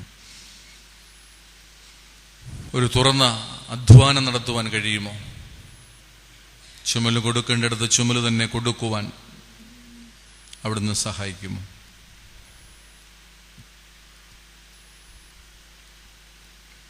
ശാന്തമായ കണ്ണുകളെ തുറക്കാം.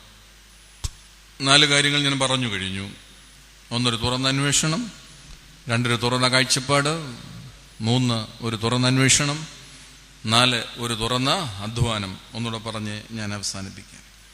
പിന്നെ 6-ാമത്തെ വാക്യത്തിൽ, 15-ന്റെ 6-ാം വാക്യത്തിൽ, സ്നേഹിതന്മാരെയും അയൽക്കാരെയും വിളിച്ചുകൂട്ടി എൻ്റെ കാണാതെ പോയ ആടിനെ കണ്ടുകിട്ടിയത് കൊണ്ട് എന്നോടുകൂടെ സന്തോഷിപ്പീൻ എന്ന് പറഞ്ഞു.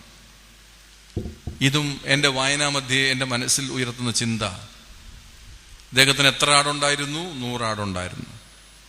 അതിലൊന്നിനെയാണ് കാണാതെ പോയത്. ഒന്നിനെ കാണാതെ പോയപ്പോൾ 99നെയും അദ്ദേഹം വിട്ടു, ഒന്നിനെ തേടിപ്പോയി. അപ്പൊ 99നെ നഷ്ടപ്പെടുത്തി വെച്ച് ഒന്നിനെ കിട്ടിയപ്പോൾ അദ്ദേഹത്തിന് ഭയങ്കര സന്തോഷമാണെന്നല്ലേ വായിച്ചേ? അല്ലേ? ചെറിയ സാഹചര്യങ്ങളിൽ പോലും ആത്മാർത്ഥമായി സന്തോഷിക്കുവാൻ ആർക്ക് കഴിഞ്ഞു? ഈ ഇടയന്.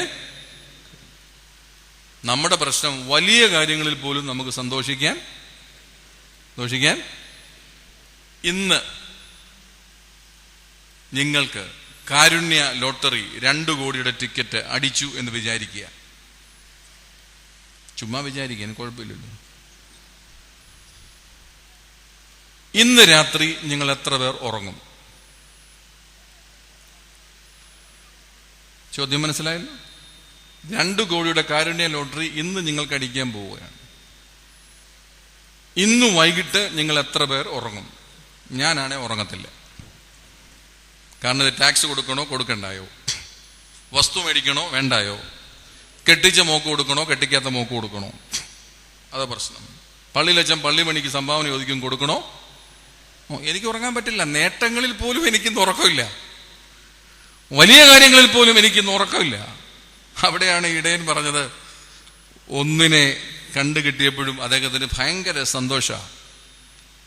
ആ സന്തോഷത്തെയാണ് തുറന്ന സന്തോഷം എന്ന് വിളിക്കേണ്ടത്, ജെനുവിൻ ജോയ് എന്ന് പേരിട്ട് വിളിക്കേണ്ടത്. അഞ്ചാമത്തെ കാര്യം അതാണ്, ഒരു തുറന്ന സന്തോഷം എന്ന് പേരിട്ട് വിളിക്കേണ്ടത് ലഭ്യമായ സാഹചര്യങ്ങളിൽ, whether it is minimum or maximum, അത് വലുതായാലും ചെറുതായാലും സന്തോഷിക്കേണ്ട സാഹചര്യങ്ങളിലെല്ലാം സന്തോഷിക്കാൻ കഴിയുന്നവനാണ്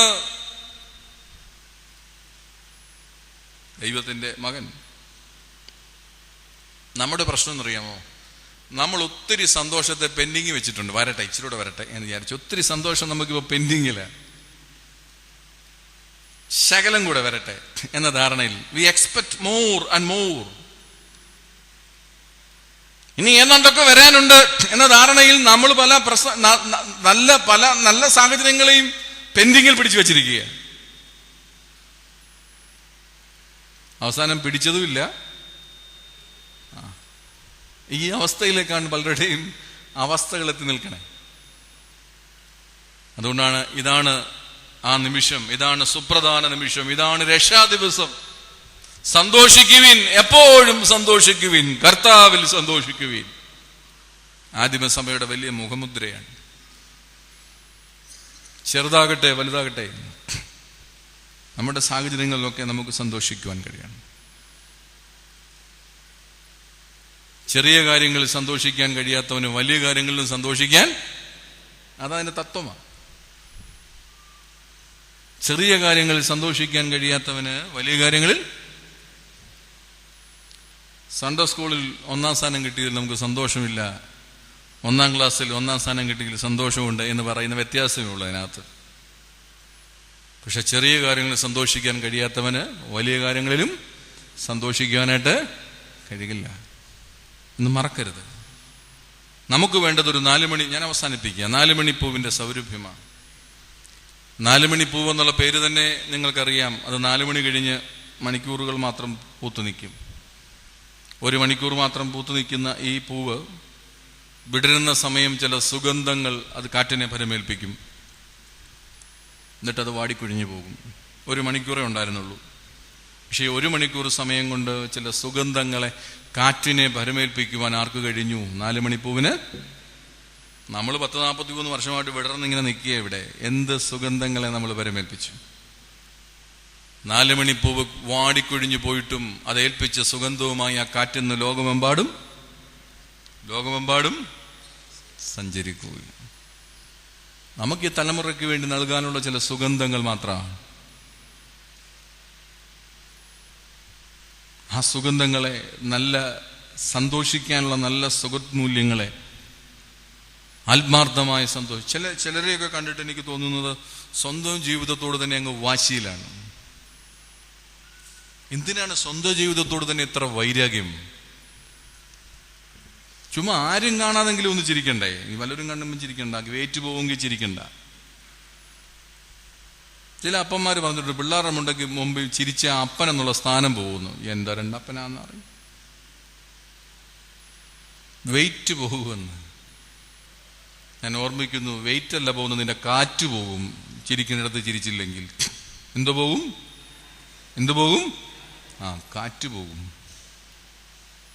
അതുകൊണ്ട് നമുക്ക് ജീവിതത്തിൽ സന്തോഷിക്കാൻ ഒത്തിരി കാര്യങ്ങളുണ്ട്.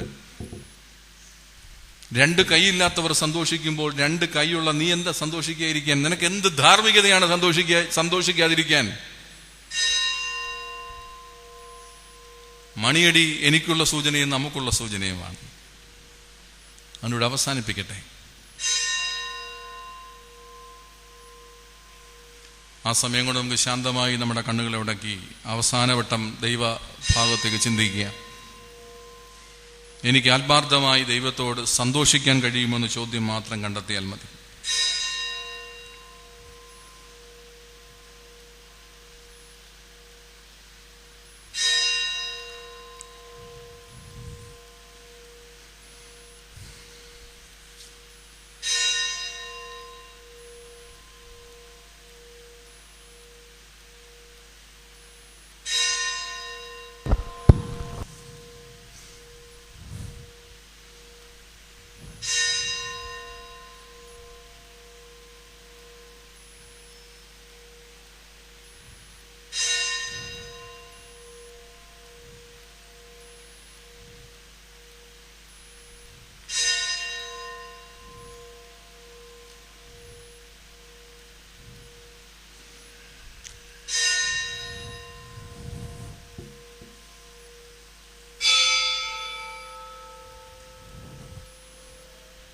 നാം ഇവിടെ ഈ ധ്യാനം അവസാനിപ്പിക്കുകയാണ്. ചെറിയ കാര്യത്തിൽ ഊന്നിയാണ് ധ്യാനം മുന്നോട്ട് പോയത്. അധിക സന്തോഷം എങ്ങനെ സ്വന്തമാക്കണം എന്ന അന്വേഷണം. 5 കാര്യങ്ങൾ ഞാൻ പറഞ്ഞു. ഒരു തുറന്ന അന്വേഷണം, ഒരു തുറന്ന കാഴ്ചപ്പാട്, ഒരു തുറന്ന സമീപനം, ഒരു തുറന്ന അധ്വാനം, തുറന്ന സന്തോഷം. അധിക സന്തോഷത്തിൽ നമ്മൾ നയിക്കട്ടെ എന്ന് പ്രാർത്ഥിച്ചുകൊണ്ട് ഈ വേദിക്കായി പ്രാർത്ഥനയോഗത്തിൻ്റെ അഖിലപരങ്ങള സെക്രട്ടറിയോടും പരിമല സെമിനാരി മാനേജരോടും സശ്രദ്ധമായ കേൾവിക്ക് ഞങ്ങൾ എല്ലാവരോടുമുള്ള നന്ദി, സ്നേഹവും കടപ്പാടും അറിയിച്ച് വാക്കുകളെ ചുരുക്കുന്നു. ഈ അനുഗ്രഹിക്കും.